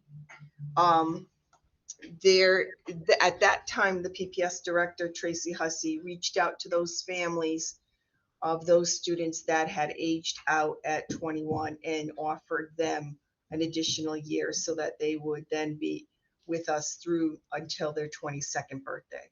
So that did occur. Some families did take us up on that. Some families did not. They had already had their students placed in programs or had already gotten them settled into services and did not opt to come back. Thank you for that. I appreciate that. And my final question is, so you said that the numbers you used for your report were, I think, was a 352, right, for total special ed students. It was something like that. 558, 552. Oh, geez, So, sorry. Up there, so Yeah. And then, but when you looked at it more recently, we were up by like 12 students or something like that. it was Do you 600. know Yes. what age? Yeah. Do you know what age group of those students were? Was it across all ages, or was it like, let's say, just in the elementary age or anything? Do you know? I didn't look that deep into it to see if it was one particular age group or not. But I think based on my conversation with our school counselors and our school psychologists, I think at the upper grade levels, the students that we're seeing more likely to be identified are students that are being impacted by anxiety or emotionality. There may have been some hospitalizations that have occurred. And then so now, and the student is now eligible for special ed. At the lower levels, I think at the elementary levels, I should say, I think that the school psychologists were seeing more of the LD, learning disabilities students coming across the table for them. And in that case, that's where they felt that the impact of COVID and looking at standardized assessments and the impact on standardized assessments, it convolutes making those decisions as to whether a student is really being impacted. But is the student really being impacted by a learning disability? Or is this a result of remote learning, less engagement, maybe was engaged in out of school for a period of time? So these students post October 1 weren't necessarily like newly identified, let's say, learning disabled students. These were potentially mental health it could have problems been as both. well. I think it's probably both. It's probably Okay. both because, like I said, I think what I'm hearing more so at the high school tends to be towards the mental health. At that age, typically, if a child has a learning disability, it's been teased out by then. It's very rare that we identify students with a learning disability by the time they're in 9th to 12th grade. Majority of the time, we identify that at the early stages. So just so I'm understanding, so if there's a mental health issue with the student, it's more like their issue has been identified in this. So when they when they're perhaps are entered into your program, it's more of on the recovery phase and not like, or a treatment phase and not, I'm trying to say, like, there's the initial incident, and then when they kind of come back from that, when they're trying to transition back, is that kind of how it's used, or Well, is it not? it may be someone who has been treated in the past, or maybe seeking out of school private services to help them deal with any kind of anxiety or emotional issues that they're having. But now it's risen to the level where it's blowing over into school. And so when Okay. that happens, and you might see students that are maybe their rate of absence is rising. They might be pulling themselves out of some of the social activities that they used to be involved in. You might see their grades dropping. And so those might be some of the red flags or the indicators. Anytime we have a child that is hospitalized because they're struggling with something, we always go to PPT to at least review the information to see if we should go forward and do some evaluations and see if this child is actually impacted by a disability. Thank you. I appreciate that. Are there any additional questions? Can I just All right. add a real quick point for clarity around special education identification, and in that process, the team evaluates a student and identifies a particular, learning disability perhaps, or sometimes, as Robin said, there are other emotionality issues that are connected. And special education doesn't cure those things, right? Special education teaches compensatory practices, skills for kids to be able to work through them, work around them, learn different strategies to tackle problems. So I want to be careful with the idea that, exiting is very much a goal. And what that, would mean is that the child has developed the skills necessary to compensate for whatever the original identification was. And that's really the goal. It's not a cure, and we identify goals for students to meet along that process, and that's really what the emphasis is in that PPT meeting that Andrew was talking about earlier. Once you're identified, we come back and we take a look at what compensatory strategies are we focused on teaching this child, to what end, what goals are we trying to get them to accomplish, and the team agrees on those things, and then we move forward. And so over time, it's tricky because the things become more challenging academically and more sophisticated, and we teach new skills, and the goal is that, like we've said before, to exit special education. But the child's success and failure is not grounded in whether or not they are exited from special education. And you be continuing special education for an extended period of years and be very successful in that process, to the point where, I, as a high school principal, and I know that, Robin's seen this plenty of times, where students, okay, we've met these goals, and then parents and students may say, well, to Tim's point earlier, I don't want to get out. Like, no, this has been great for me. So, I don't want to get caught in a trap where success and failure means whether or not you got in or out. But it's about how you're meeting those goals. So just want to throw those 2 cents in. And Rob, certainly, if I missed anything there. No, you said it well, because we know that many of our students with disabilities go on to college, and Right. there's no IEP at college. They can get accommodations. They can disclose their disability. They can get accommodations, but they won't be getting a plan such as an IEP when they go there. And you're absolutely right that they learn how to compensate for those areas that are deficits for them or that they struggle with. So they find the strategies or the tools in order to, build that bridge so that they can be successful. So yeah, you said it well, Jeff. Thank you. Kudos. Sam, you got a question? Yeah, actually, now that Dr. Zola mentioned compensatory, did we have, are we playing catch up to compensatory? I know there was a huge issue, obviously, over when we went into COVID, and it's across the state that, we owed our kids instruction. So where are we, as far as Cheshire is concerned, where are we with that? And are we continuing to make that up as we go along this year? Well, we are applying the same strategies that general ed is applying as far as acceleration goes. I mean, that's been what special ed has done all along.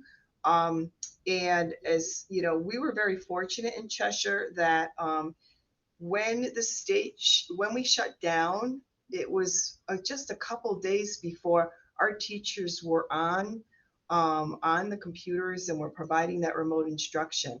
And I have to, hand it to them how they really were thinking out of the box on how to present specialized instruction through a remote venue.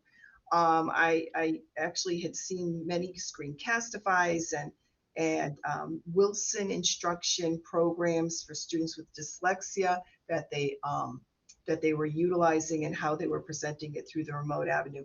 And then fortunately for our elementary students, which are most impacted by their disabilities, they were in person all last year. So for them, they were present in getting that direct instruction. For our students that were at the high school level that were participating in a hybrid model, if we came across students that were struggling in that hybrid model, then they went back to PPT or they pulled those students in, and some students were able to come in for 4 days a week versus the 2 days a week. And so, we tried to accommodate our students that just were having a difficult time with that remote. So as far as compensatory services, that's a decision that's made with individuals and through individual PPTs. And so as they look at the student's progress and they look at if there was some regression or some loss of skills and the rate of that recovery that student is experiencing, then they are making those decisions as to how they're going to address that loss. No, great. It definitely, obviously Cheshire was at the forefront in providing that and having kids all in, especially in the elementary side. I just didn't know where we fell on that spectrum as to ensuring that, students were receiving the hours of services that we were supposed to be receiving to a certain quality, obviously. Yeah, Thank you, Robin. When we were on remote, we had to develop our remote learning plans, and we had to take a look at our students' IEPs and look at the amount of hours of services they were supposed to be provided when in person. And we had to determine what were we still able to do from the remote classroom, and what could we still apply. And really, the state wasn't looking for us not to reduce services during that time. They were really looking for us to implement the IEP to the best extent possible as it was designed. So, Thank you, Robin. thank you. Okay, are there any further questions? All right, well, Robin Ann, thank you so much for another excellent presentation. We thank Thank you you. for your time this evening, Thank you. and we have a lot to think about. Thank you. Thank you. I guess we hand it back to Vin, I think. Okay, well, thank you. So I'm going to wrap up instructional expense, which is the section we were just covering with some noteworthy information related to curriculum writing and professional development. You should be able to see that on the screen. So for curriculum writing, just a few bullet points here. The summer curriculum writing workshops went extremely well last year. So, it's certainly being planned for already for this summer. Some of the work that needs to be done includes new standards and incorporating district focus areas. The curriculum council focus, the curriculum is reviewed on a 5-year rotation for 22-23. The sections that are being reviewed by the Cheshire Curriculum Council, are language arts and English and special education. On the next generation science standards front, there is training that's needed to support the alignment to those standards. Again, all this is being incorporated and planned for within our budget. And then the next to last bullet there talks about the social studies curriculum. Revisions are needed to align with the new state standards. On the instructional materials and resources, we do need new textbooks and/or resources for the earth science programming, and also for the manufacturing fundamentals, which is part of the CTE program. And then on the professional development front, similar to what we've done in the past, the PD will focus on complex thinking and social emotional learning, which are key district goals. Also, big focus will be on English learners. This is in line with the state's emphasis, and also we've seen growth of English learners in Cheshire. And so there'll be coaching, sessions to implement strategies for English learners. And then that last bullet talks about instructional shifts necessary to deliver the next generation science standards. So those are all factors that will be incorporated into professional development. As far as instructional expense overall as a percentage of our budget, this is similar to what we saw with all the other areas we presented. Instructional expense has been relatively flat as a percentage of our budget. It's not been flat funded over the years, just as a percentage of the budget. It's held in that 5.6 to 6% range is what you see on the chart here. So with that, I'm just going to go back and ask if there are any specific questions on the line items related to instructional expense. And then we move into support services. Vin, just a quick question on Sure. instructional supply. Mhm. Firstly, you had budgeted 440 for this year, but we're way above that. But so for next year, what's causing that bump right now? And so is that funding level still appropriate? As do all of our classrooms have the supplies that they need for excellent education? I think the answer to that, Adam, is that we'll prioritize to make sure that education isn't compromised. And when you say the bump, are you looking at the 482 that we expended in 2021? Yeah, am I looking at the wrong year? Yeah, no, well, the 482,000, that's what we expended in 2021. Yeah, I'm sorry. That's okay. Scratch that.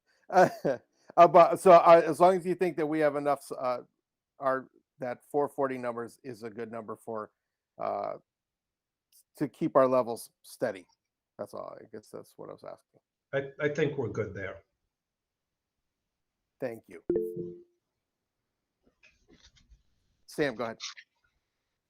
Then I can't really see this as well, but what's this 60,000? It seems pretty consistent to maintain the library periodicals. Is that what I'm seeing right now? Yes, the 60,000, that's this year's budget. And that's what we're budgeting for next year.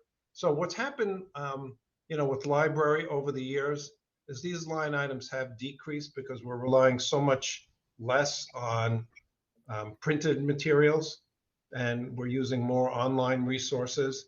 So that budget seems like a reasonable number. You could see in 2021 we expended 43,000. Does that answer the question, Sam? Yeah, I mean, because we're going so digital, what would be the need for the 60? I just don't. Yeah, the expenditure is not zero for, the items that we need for library. So there are still expenditures that go against, library periodicals and the 2 lines below that for library media supplies.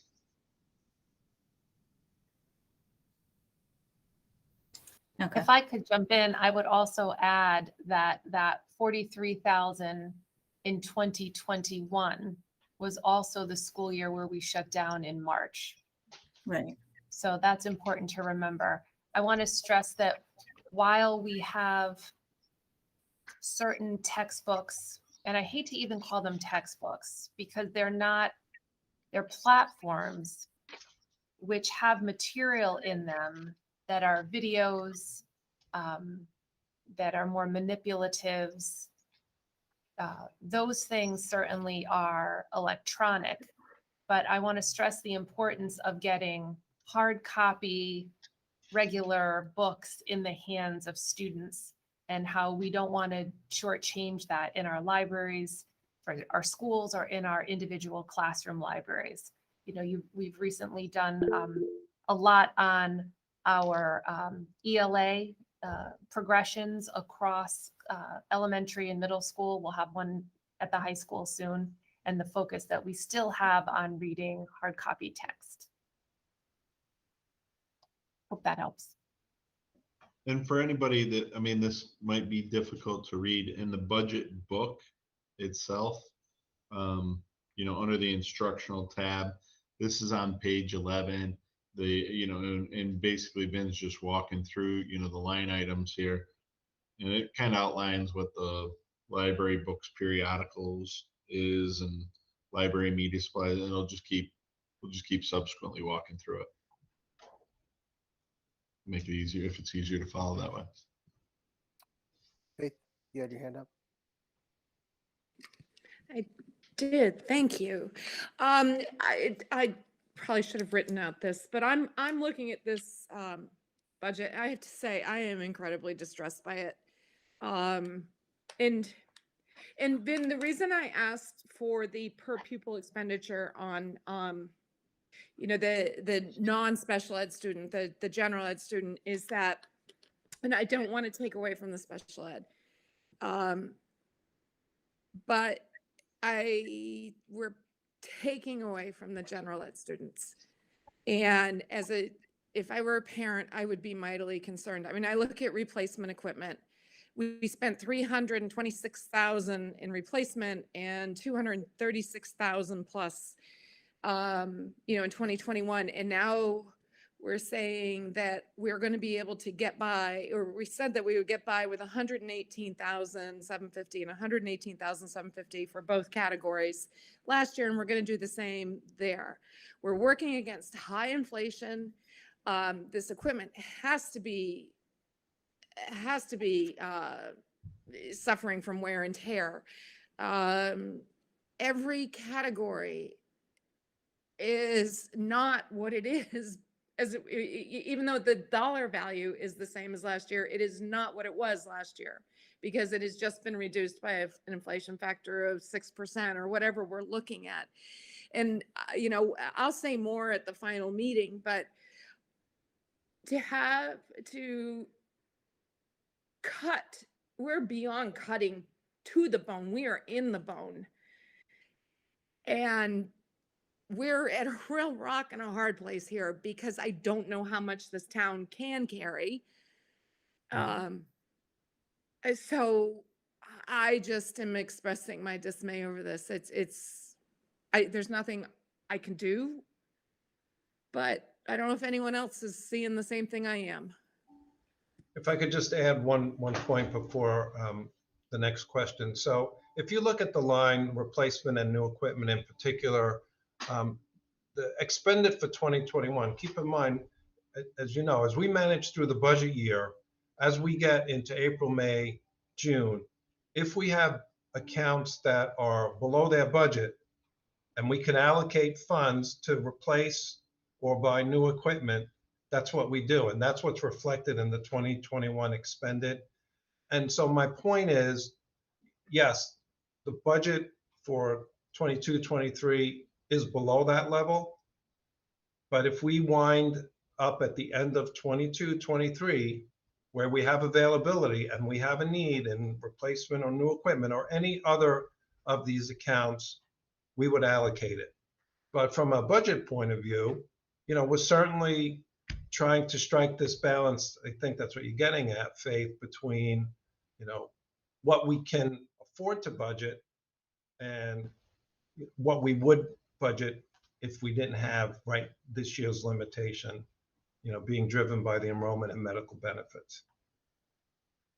So we'll do what we always do is we'll prioritize as the year goes through, and then you know, make expenditures accordingly. Sam? I have to say I'm with you, Faith, because as I look at the binder, it just stresses me out a little more so. And I guess to help with the decision making, I'm hoping that we can, if Dr. Solon or Vin can prioritize that wish list and the needs. You know, obviously the medical expenses, you already have a plan to work on it, to collaborate with the town to try to find a solution for that. But it's right now, it's just hard pressed to find solutions for the other items and still maintain and accelerate our students. You know, so I guess what will be easier, going back to my comment, is what are the top priorities? If we had to do without certain things, what can we not do without? Medical obviously being already on the table. Well, I don't want to throw gas on the fire, Sam and Faith, but when you look at the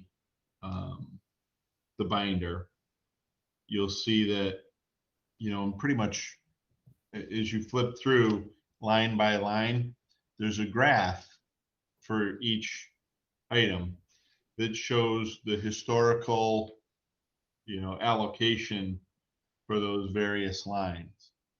In a lot of cases, you'll see that, you know, there's a downward trend in spending in those lines because over time, you know, the budget's just been squeezed over the course of, you know, my experience here, you know, dating back to when I worked at DOT.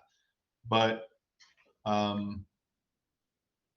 we've also worked very hard as a board and as a leadership team to identify core priorities that yield high return on investment. And in doing so, we've able to be that much more pinpointed, as I think you're suggesting, Sam. You know, like what are the high leverage areas here?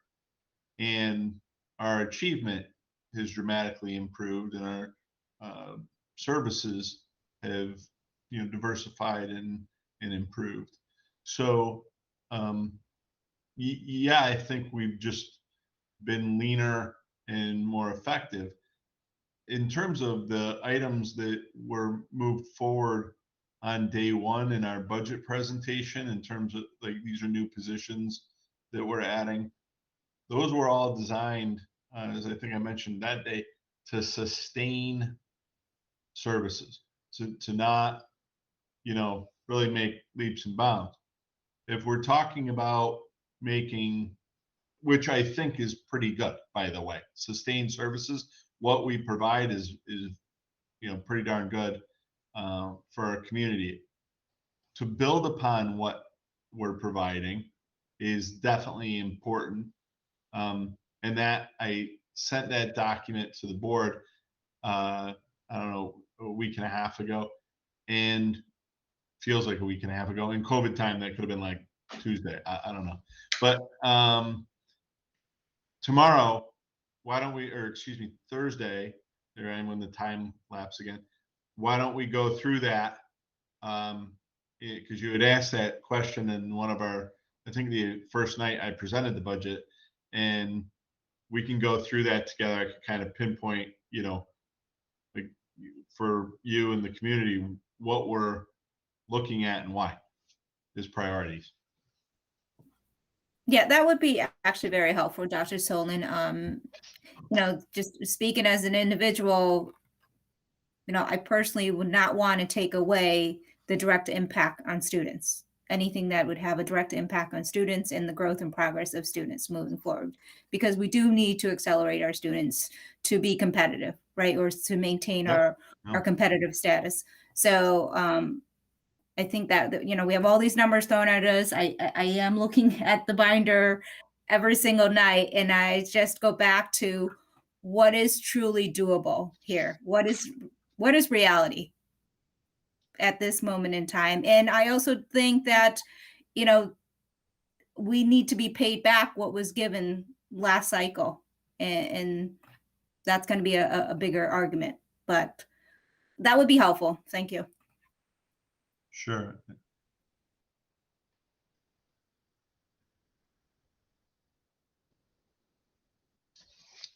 Vin, continue on, please. Okay, so this wraps up instructional expenses. I will jump into support services, which is 8.7% of our budget. You see up at the top, the support services accounts, the 22-23 budget request total $7,085,879. It's going up 2.3%.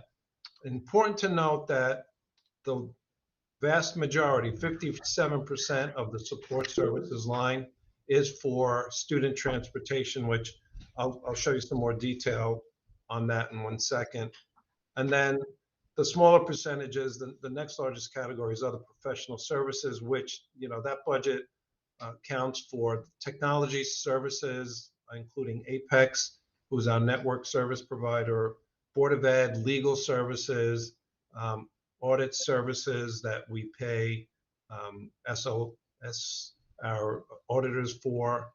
The next largest slice, that energy performance contract of $630,490, that is for the Amoresco energy performance infrastructure improvements we made about 8 years ago now, and we pay those back over a 15-year period. That's what that represents. And the rest are smaller amounts that I will go through in the next slide. And I will mention that I will come back to the point about allocating some funds, because I do have some good news to share with the board members tonight. So this is just the same look from the budget book of our support services line. I will highlight just a couple of these quickly. Rentals, leases, that's going, I mean, it's not a large dollar amount, it's $22,000 increase. But what we do, this particular account supports rentals of the multifunction printers that we use, as well as rentals of pool and hockey rinks. So it's a pretty broad category. The reason this is going up is because what we've been doing for about the last, it's getting close to 10 years now, when we rent these multifunction printers, so it's copiers, they also service printers, and they also service scanners.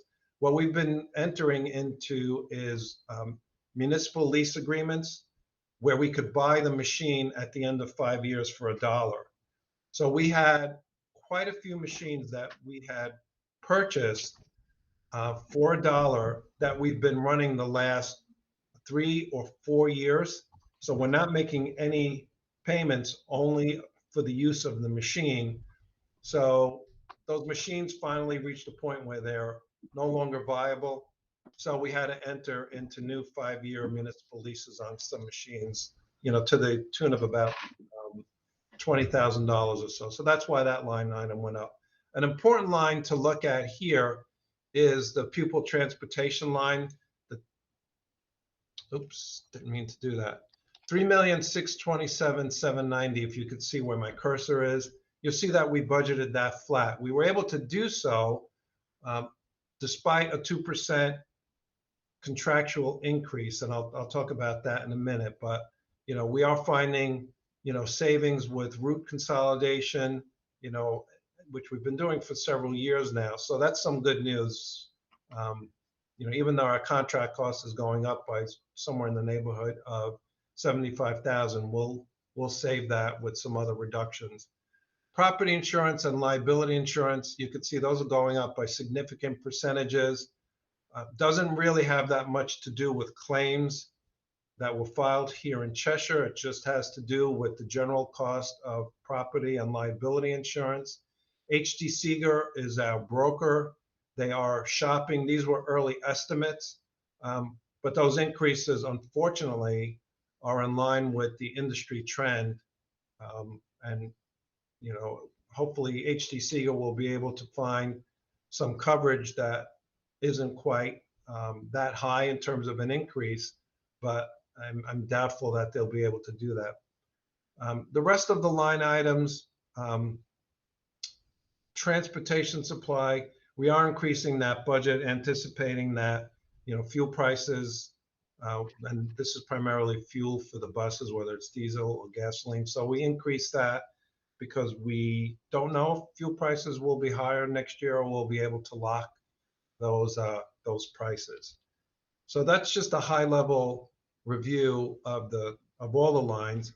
So transportation, which again represents about 57% of this line item.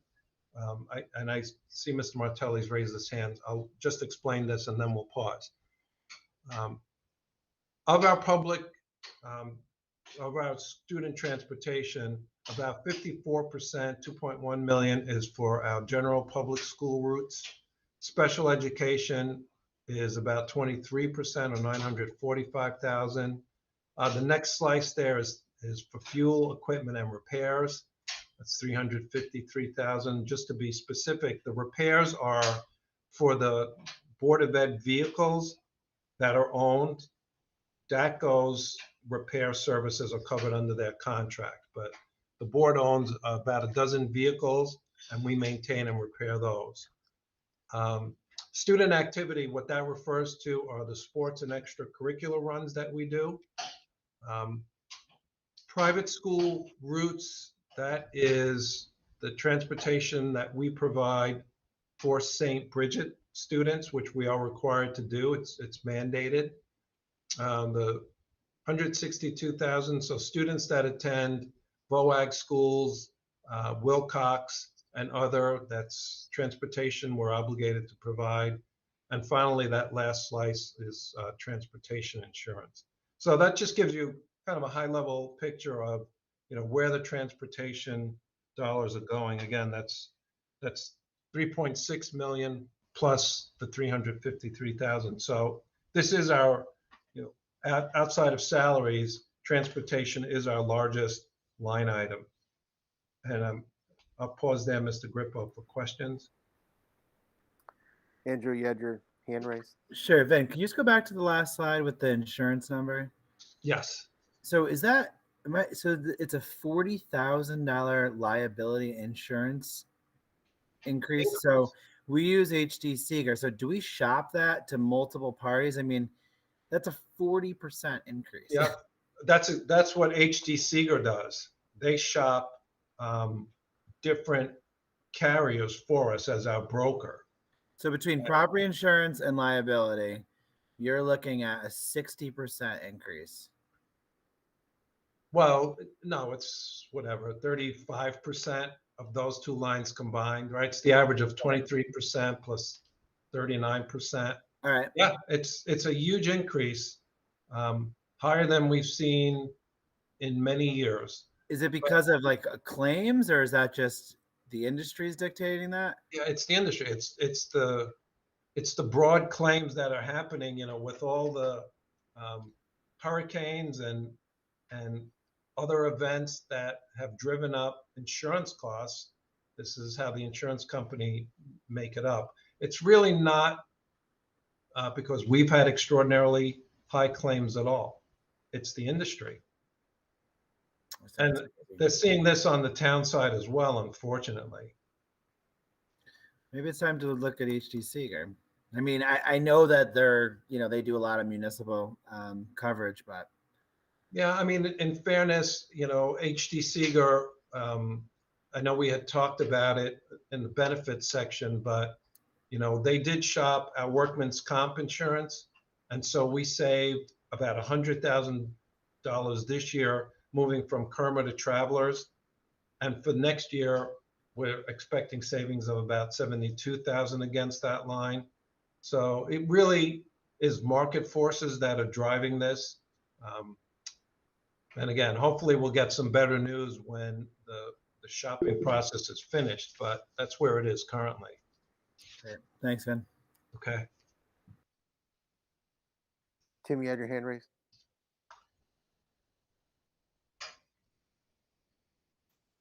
Sorry, Ben, I'm not sure if I missed this, but I'm just looking at that transportation line going from 3 million to 3.6 million from expended in 2021, to this year's budget. What's, So I mean, okay. we didn't do a lot of transportation runs in 2021 because of the pandemic. So we were well below our budget at the 2.9 million. If we look back at the history, we've been in the $3.5 million range. So that was a COVID pickup. It's really sort of, it's not the regular daily school bus routes morning and afternoon. It's the sports and the activities and stuff like that ended up getting reduced. I know sports were reduced last year, so because you were still doing the bus routes. Well, it was a combination, right? So yes, we were doing the bus routes, but for example, the high school was, there was no bus routes for the high school on Fridays. Okay. Yep. All right. Gotcha. Yep. Okay. Yeah, so it was a combination of things. Yeah. So the 2.9 million, that was the actual expenditure. Let's call it a COVID anomaly. Sure. No. Okay. That makes sense. And the one other thing that I'll just point out, as unfortunate as it is with these, I've seen it recently, the catalytic converter thefts, including with our own vehicles. Electric vehicles don't have catalytic converters. So electric school buses, hopefully in the not so distant future. So another benefit. Pros and cons to everything, but that's one pro for electric. Thank you, Vin. You're welcome. Thanks, Adam. Faith, have your hand raised. So I know we purchased the property and the liability insurance with the town, and this may be a verboten question, but have we ever considered or explored regional risk pools, like cooperating with other towns and expanding our purchasing power? Well, on these two lines of insurance, no, we've been with HD Seeger, although we've shopped, for different brokers. We've been with HD Seeger, who's been placing our insurance for several years. There's two places where we are taking advantage of risk pools. One was when we were with Kerma for our workers' comp insurance, which, as I said just a few minutes ago, we did exit Kerma because we got a better rate from Travelers. And the other place we're part of a multi-town municipal arrangement is our stop loss insurance for medical with CT Prime. That's 10 different municipalities and/or boards of ed that cooperate with that. But that's a good question, Faith. I mean, we're looking at this a little bit closer as to what are we going to do with those two particular insurance lines. So we really had insurance from Karma, like bad karma? Oh, Just not Karma, Kerma, CIRMA, but that's a good one. All right, never mind. Thanks. Okay. Okay, then go ahead. Yep. All right, so just to wrap up on transportation, the DACO is our provider. That contract runs through June of 2024. There's 2% escalations per year up until the last year of that contract, which is a couple of years out. And there's just a couple of things I wanted to mention. We are in the process of upgrading the software that we use for routing. And one thing that's unique about Cheshire is that we plan the routes for the buses based on where the students live. We don't let our service provider DACO do that. And so, our transportation manager, Luther Miller, does a really, really good job of looking to, improve bus routes, consolidate stops wherever we can, and that's been a significant savings over the years. Other things that we've done, even though we didn't have summer school last year, by changing the locations where summer school is held to Highland only, we've reduced the number of buses that we need over the summer. And we only provide buses for summer school for special education. We do some route sharing for special ed and technical school routes with other districts. We are a member of ACES, where we do some route sharing on the special education side. We've been in contract with them. I believe this is currently our third year. We do try and mitigate, costs wherever we can with fuel prices by locking in. And then we've looked at programs such as, can we have students opt out? And we do that if, for example, a student at the high school is issued a senior or junior parking permit, they're opted out of transportation, so we can, reduce the number of students that, would be assigned to a bus run. So we're always looking at ways where we can, reduce the cost of transportation to the extent we can.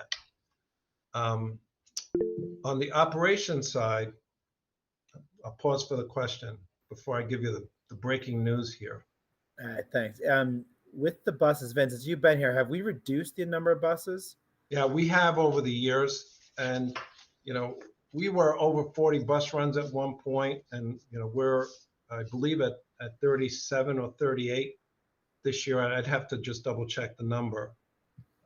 But a regular ed bus run is roughly $60,000 a year, so it's significant savings when you're able to reduce a bus run. The special ed runs, they're not quite that high. It's about $40,000 per year. Those are smaller buses. And we also use vans in some cases, which are even less expensive to run.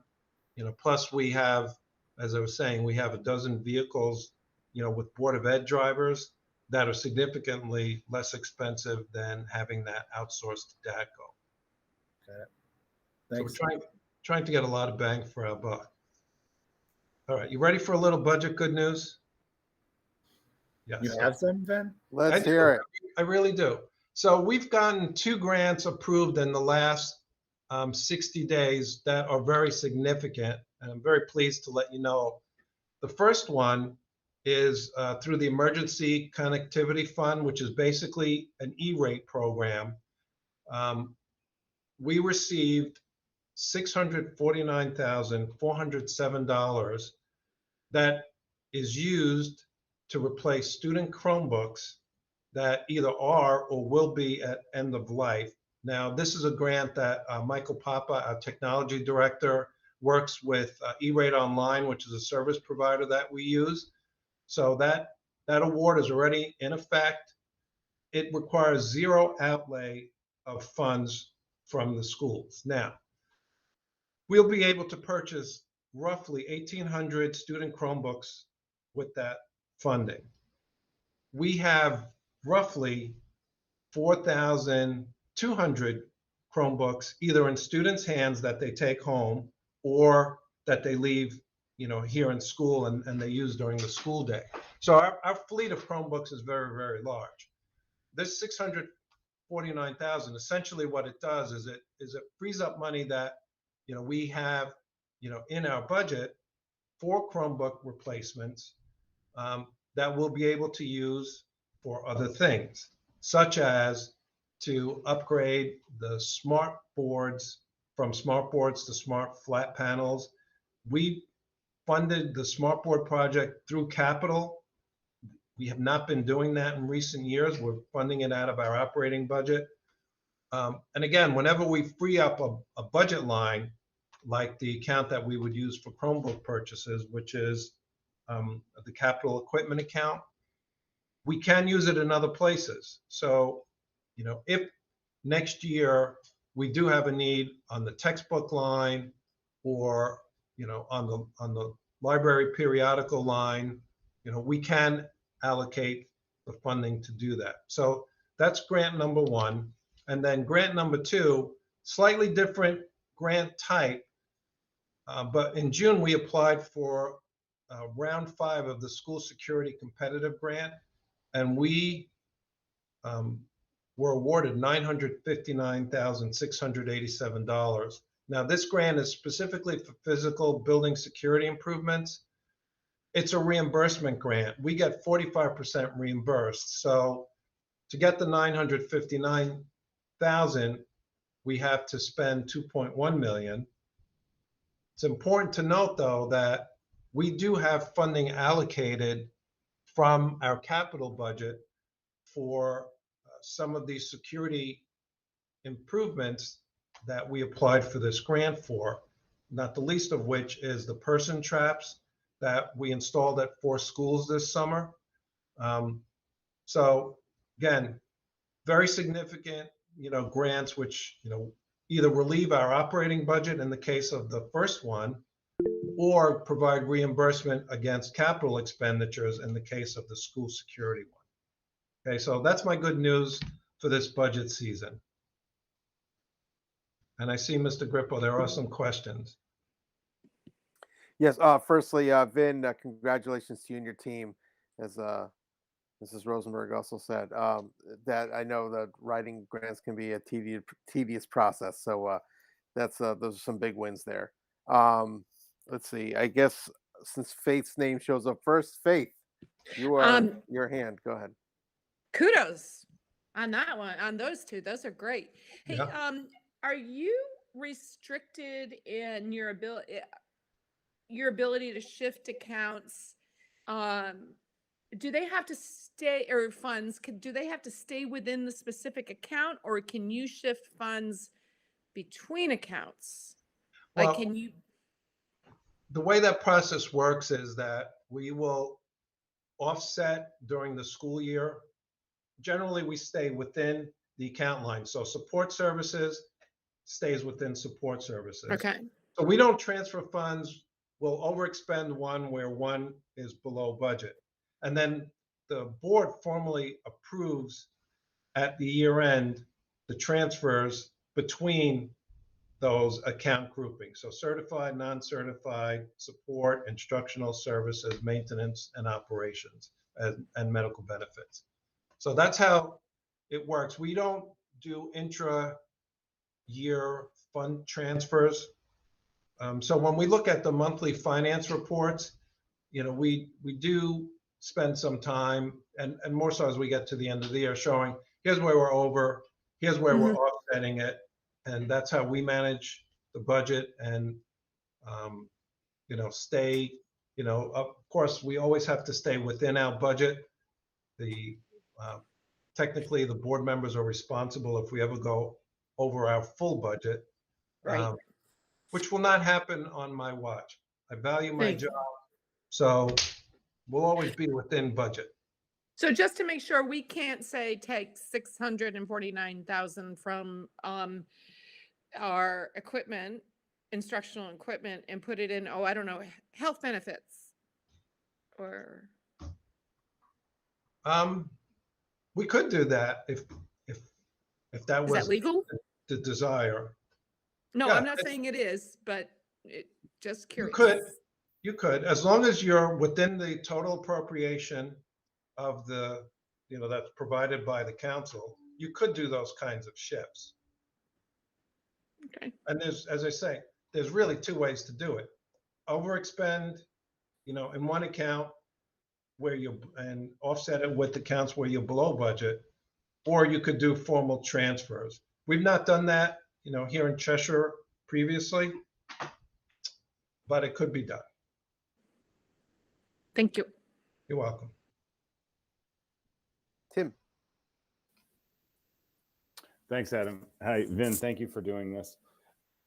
With regard to the first grant, I'm assuming it's safe to say that any of these new Chromebooks would be in compliance with data privacy laws? Yeah.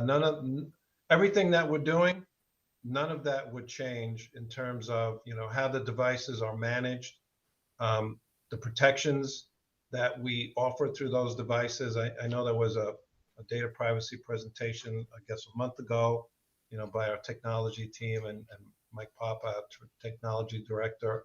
So we would buy devices that are, certainly compliant. And, while we're on the topic, so what happens with the Chromebooks is the Chromebooks rely on the Google platform, and there's essentially an expiration date where Google stops updating a particular device with the latest version of Google software. So that's when they're determined to be end of life. It's not so much our decision. If the device is working and it's compliant and it can continue to get its operating system updates from Google, we'll keep them running. But we do have a large number of devices that are reaching end of life, this year and next year, that need to be replaced. And so that's what this allocation is for. And again, it's only student Chromebooks. We cannot use these funds for any staff Chromebooks.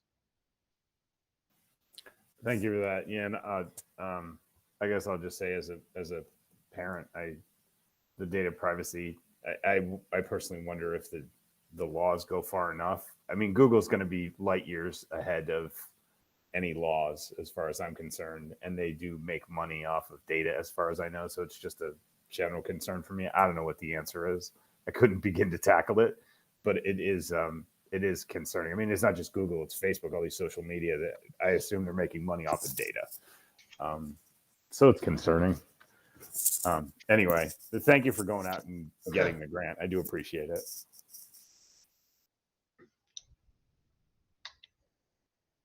Just a couple of other things. I mentioned this because we did some infrastructure upgrades to the network. $295,000, that was a capital project appropriation. That was our net cost. We had a $492,000 capital appropriation, but we received $197,000 in E-rate funding for that equipment. So again, this goes and speaks to the fact that we do try and find every available funding, reimbursement, grant, or in the case of E-rate funding, we do take advantage of those programs when they're available. As we've seen our smart boards start to fail, we are not replacing the old smart boards with the projector mounted smart boards. The technology is dated. So we are moving to the smart interactive flat panels. We waited a long time to make this purchase decision, working with Marlene and the curriculum staff, as well as technology. We shopped a bunch of different boards, and it's kind of fortunate that we waited, because Smart came out with an interactive flat panel that's at a very attractive price. So we've replaced 83 boards over the last year or so. And there are 28 boards that are on order that are being installed, March 22nd. So this means that we've replaced roughly a third of the boards over the years, and we'll continue to make progress on that. As I said, that grant that we received will help us accomplish the goal of replacing that the smart board equipment. We just moved to a cloud-based fax server that saves us the funds from having to buy server equipment in the future, and we've eliminated the telephone line costs. So this is, a web-based fax server. We no longer have fax machines in the district. Faxes basically come through email now. And then the last thing I wanted to mention is employee compliance training and professional development. Again, this has been a focus in school district operations. So we were able to take the ALICE violent intruder training and incorporate it into the Vector online learning platform, which we've been using. And then we also launched a PD program for our classified staff this past year. These are just updates. They're really not budget requests, but I thought it was important to share just because we're on this particular topic. So what I'm going to show you, on the next screen is, this is a report that comes out of the Vector online training program. And if you look real quickly, so one of the required online training programs is bloodborne pathogen exposure prevention. For our certified staff, 400 employees completed it. So 99% of our employees completed it. We have a very deliberate follow-up process to make sure that our employees are keeping on top of the required annual training. And that's what, all these items represent: bullying recognition, cybersecurity, email and messaging safety, first aid. If you look at the total as of this report, which was run last week, 97.7% of the required training has been completed. That 2.3% that hasn't completed, a lot of that has to do with employees who are on leaves. It's not employees that have ignored us, because we don't let employees ignore us. So we are really in great shape since introducing this platform. And then, as I mentioned a minute ago, we rolled out ALICE training we used to do in person. We are able to now do it on this Vector platform. And so we just launched that a couple of months ago. 91.3% of our staff has completed that training. So we are following up with the, roughly 70 employees that are listed here as not completed. Again, some of those employees may be out, but this has really been helpful to ensure compliance with, mandated as well as optional training. And then this is just a quick snapshot here. If you look on the right side, this is professional development that we rolled out for our non-certified staff. Communication skills, conflict resolution, customer service, that we use especially for our maintenance and our technology staff, interpersonal skills, teamwork. This is something that our non-certified staff has been asking for years, to give them more professional development opportunities that are specific to their jobs. And so I'm really happy with the success of these programs. And a lot of this training we are doing, as you can see on the left, we're using Google Webinars, Scott's Quick Bites, that's Scott Conway, one of our technology educators. We're using Deer Oaks, which is our employee assistance program provider. And then we're using hybrid video instructor-led interactive workshops. So these are not high cost training modules, but they've proven to be very, very successful, and our employees, appreciate it. And so that wraps up support services, which, you could see just looking at, if you drew a trend line, it has been increasing. It's been kind of up and down, but the general trend line has been increasing.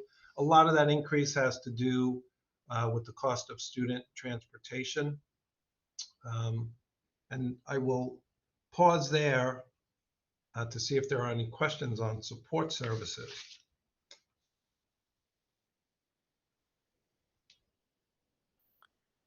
Ben, I don't see any questions. Okay. Last section here is maintenance and operations. And so I'm going to jump in, and unless you tell me to not go, Mr. Grippo. Well, let me, how many slides you got, Ben? It's about 20 slides, but some of them are going to be really quick. There's not a lot of detail that you haven't seen in these. All right, we don't need this one. Yeah, we've seen this one plenty. So Yeah, go ahead. Go ahead. When you want me to stop, I'll stop. Keep I know going. everybody knows this. Average age of our building is 71 years. Our schools are used not only as schools, but schools and community facilities. So you could see on the right-hand side, this is pre-COVID, but our buildings get a lot of use. And I know that the board members all know that, and Ms. Rosenberg is new to the board, and I'm confident that she's aware of that. This is what this slide would look like in 3 years if we go forward and get approval for the new North Elementary School and the new Norton Elementary School. So we would have 2 buildings at a year old, so our average age would come down quite a bit. Obviously, we'll still need to maintain those older buildings until they come offline, but that would be the impact of school modernization phase 1. And I apologize, that's the next generation phase 1 plan to us. Maintenance and operations, 5% of our budget. It's about a $4 million total line item. Important thing, though, that I'd like to point out is of our maintenance budget, 37% of it goes to electricity, heating, garbage and recycling, water, gas, propane, and sewer use.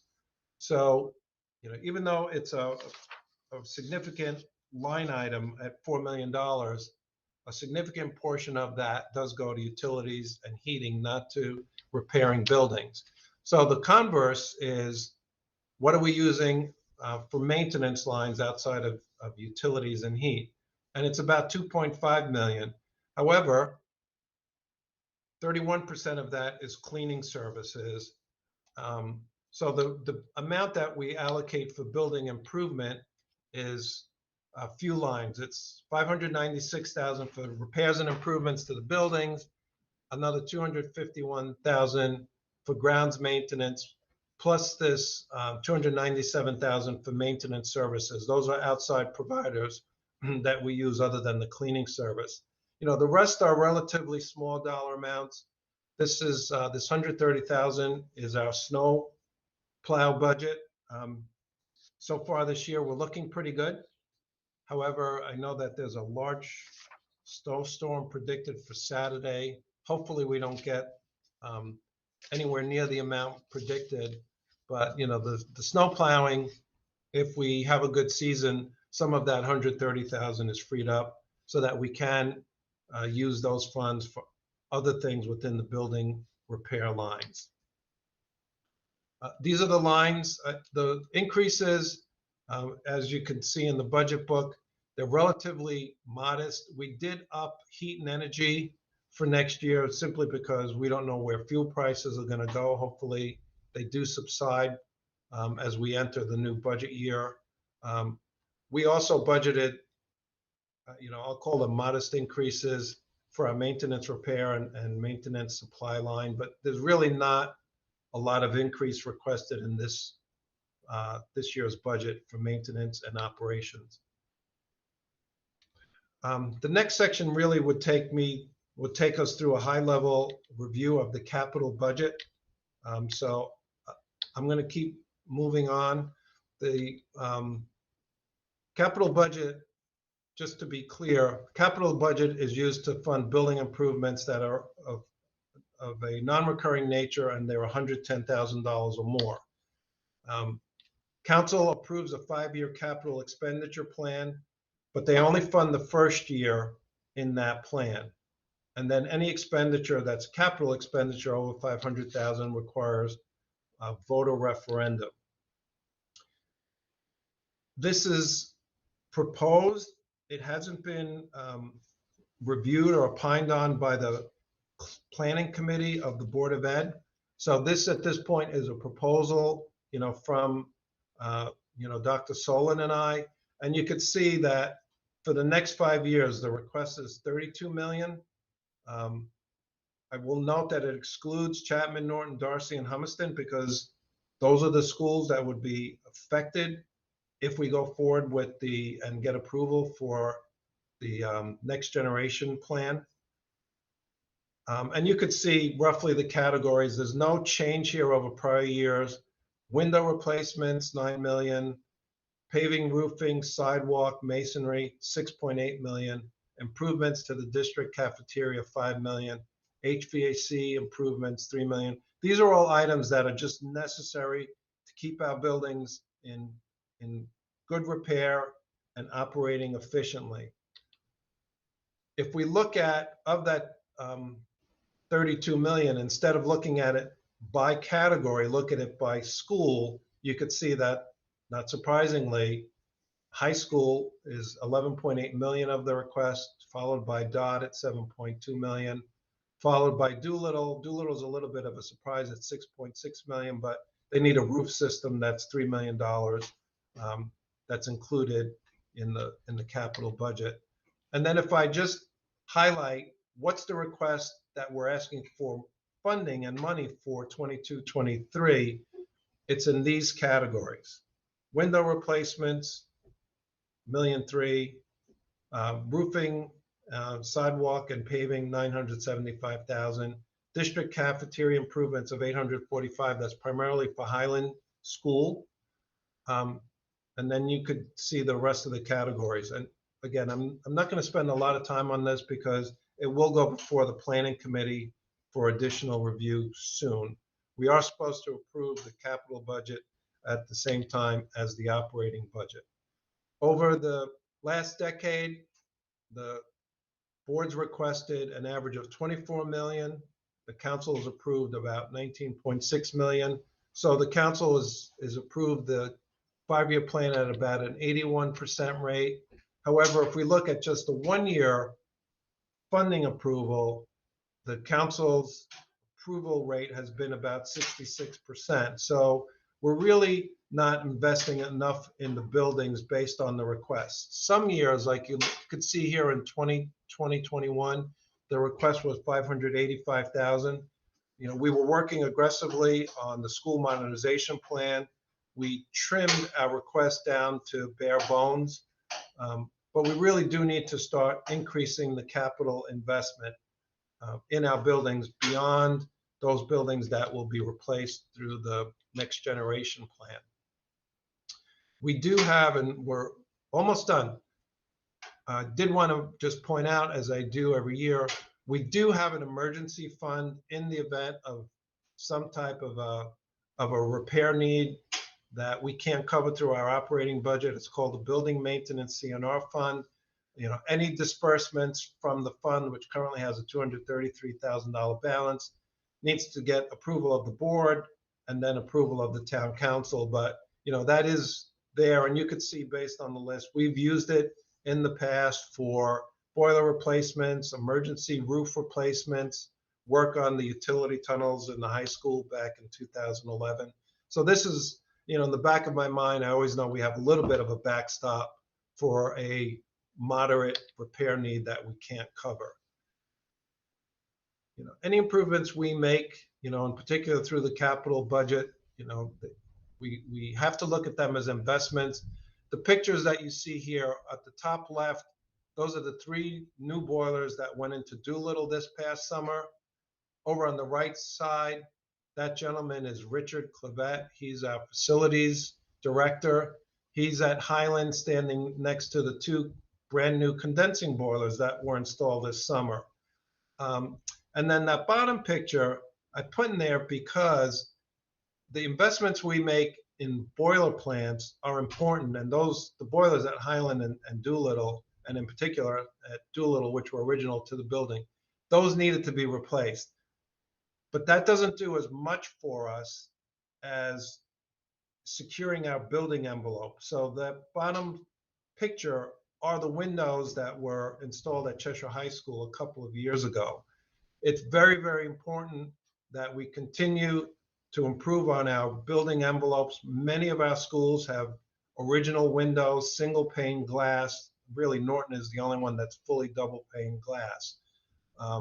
And that's why when you look back at the capital budget, you see $9.1 million for windows. You know, we'll save significant dollars by replacing windows at these older buildings. And so that's my story on that particular slide. Maintenance and operations as a percentage of budget has been held relatively flat. We do what we need to do in the buildings. And going back to some of the points that were made earlier, when in doubt, we apply our funding to educational needs, but we do keep our buildings maintained. And so that's it for ops and maintenance. I'll pause there for questions, because that does conclude the presentation for this evening. Andrew, go ahead. I'd just like to, if we could schedule something, maybe just the planning committee, Sam, Tim, and I'd really like to go on a field trip, Vin, and you're proposing, and more so just window replacements. I understand we need window replacements in order to improve the envelope at the various school buildings, but as we're planning these projects moving forward, I just want to make sure we're really careful with where we spend the money. I know I've said that in all of our planning committee meetings, but I'd like to see some things in the field, because I haven't seen some of these buildings in 2 years. And if we're going to prioritize and we're going to have to make the case to the town council, I want to make sure that the case makes the town council. I'd like to be able to support that discussion in any way that I can. We would love to do that. We've done it for the board, and we've done it even for the council in some years, but I think it would be a great idea. I'll talk to you offline tomorrow, and we could schedule something that works. Awesome. Thank you. You're welcome. Tim? Thank you, Adam. Yeah, just in terms of scheduling something, timing on that, would that be before we vote in the next week or so? Or I'm thinking something before the council votes or before the council opines on it, say in March or April. Just a thought on that. Vin, with regard to roofing, does roofing cost more if it is built for a heavier weight load?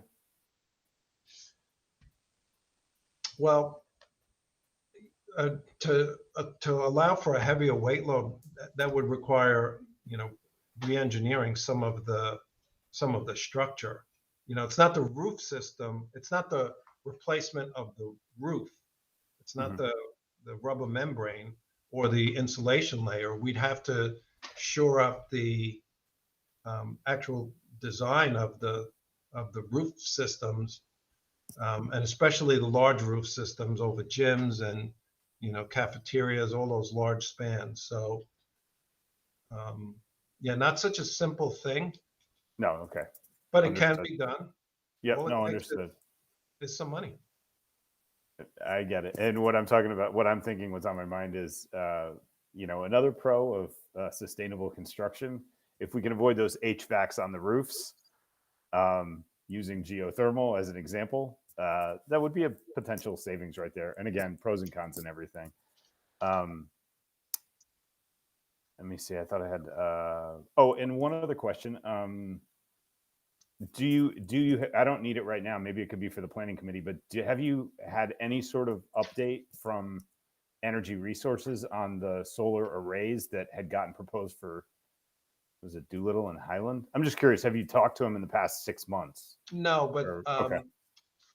Well, I've talked to them in the past 3 months. They know that they owe us the next set of diagrams and an update. And interestingly, Tim, I did notice that is on my calendar for follow-up either next week or the following week. So I will reach out to them. Okay, great. That's it. But maybe put it on planning if it's worth talking about whenever we meet in the next month or two. Thank you.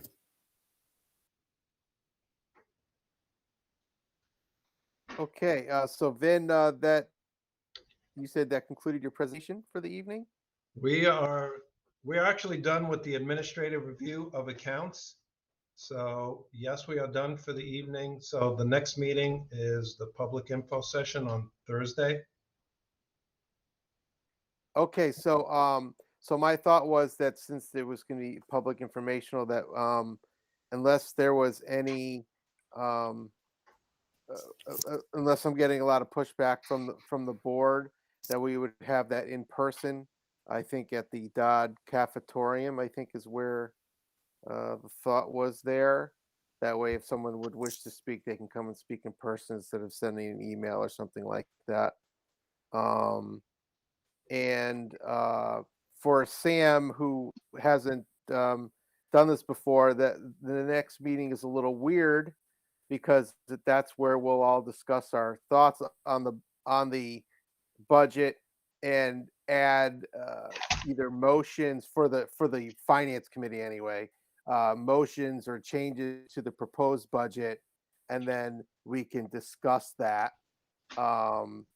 And perhaps come to a final motion to bring to the board for full discussion.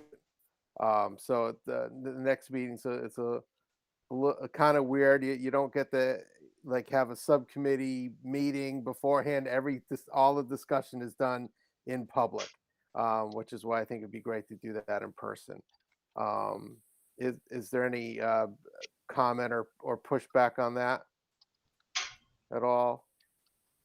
I mean, I think it's definitely better if we do it in person to allow people to come speak. I think that would be more inviting to people, and I think it is important. So I think it'd definitely be better to do it in person.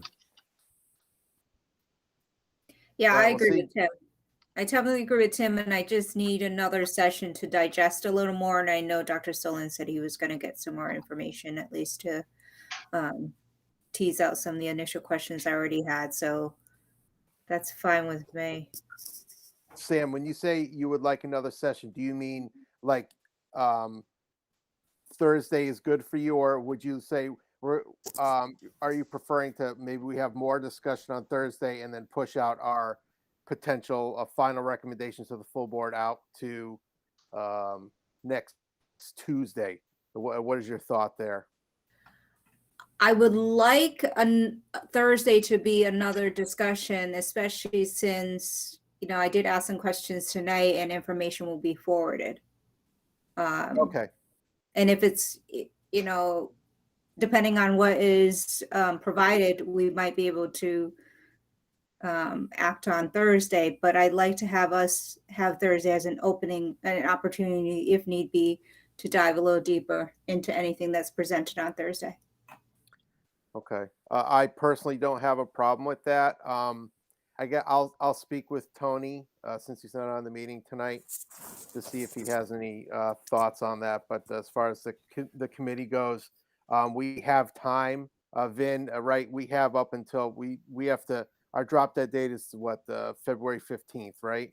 Correct. For the board to approve a recommendation, correct? I think technically the board is supposed to transmit the budget to the town by February 15th. And as of right now, there is the public info session scheduled for Thursday, the 27th, and there is a special budget meeting of the board to adopt the budget on the calendar for February 3rd. That's the following Thursday. Okay. Both of Yeah, those Adam, meetings- I'm comfortable with that timeline that set right now. Great. Okay. Good. Tim, yes. Yeah, so I'm not really that concerned about how it plays out, but if we don't vote on in 2 days on Thursday, January 27th, I hope that you and really Tony just keeps it open so that if it works out, we can just have a finance committee followed up by a full board meeting on the 27th with a vote at that time. And if it doesn't work out, it doesn't work out. But if it does, then I'd rather just do it all on one night. The finance committee vote and the full board vote On Thursday. next Thursday. If it just You plays mean out. in 2 days, Tim, or in a week from? Sorry, not the 27th. I apologize. The 3rd. February 3rd. Yeah. So Yeah. 2 days, Right. finance committee meeting, but no vote, and then have a finance committee Yeah. vote and a full board vote on Thursday, February 3rd. However it works out. Yeah, I think Yeah, that might be I the just way want to be go. open. That makes sense to me too. Yeah. We'll see how it plays out, but yeah, that's a good timeline still. Okay. So Vin, was there anything else? If not, I think we'll be having an in-person meeting on Thursday. I believe that's at 7 o'clock again. Is that 7 at o'clock Dodd? at Dodd. at Dodd. Dodd Cafetorium. Yes. Okay, great.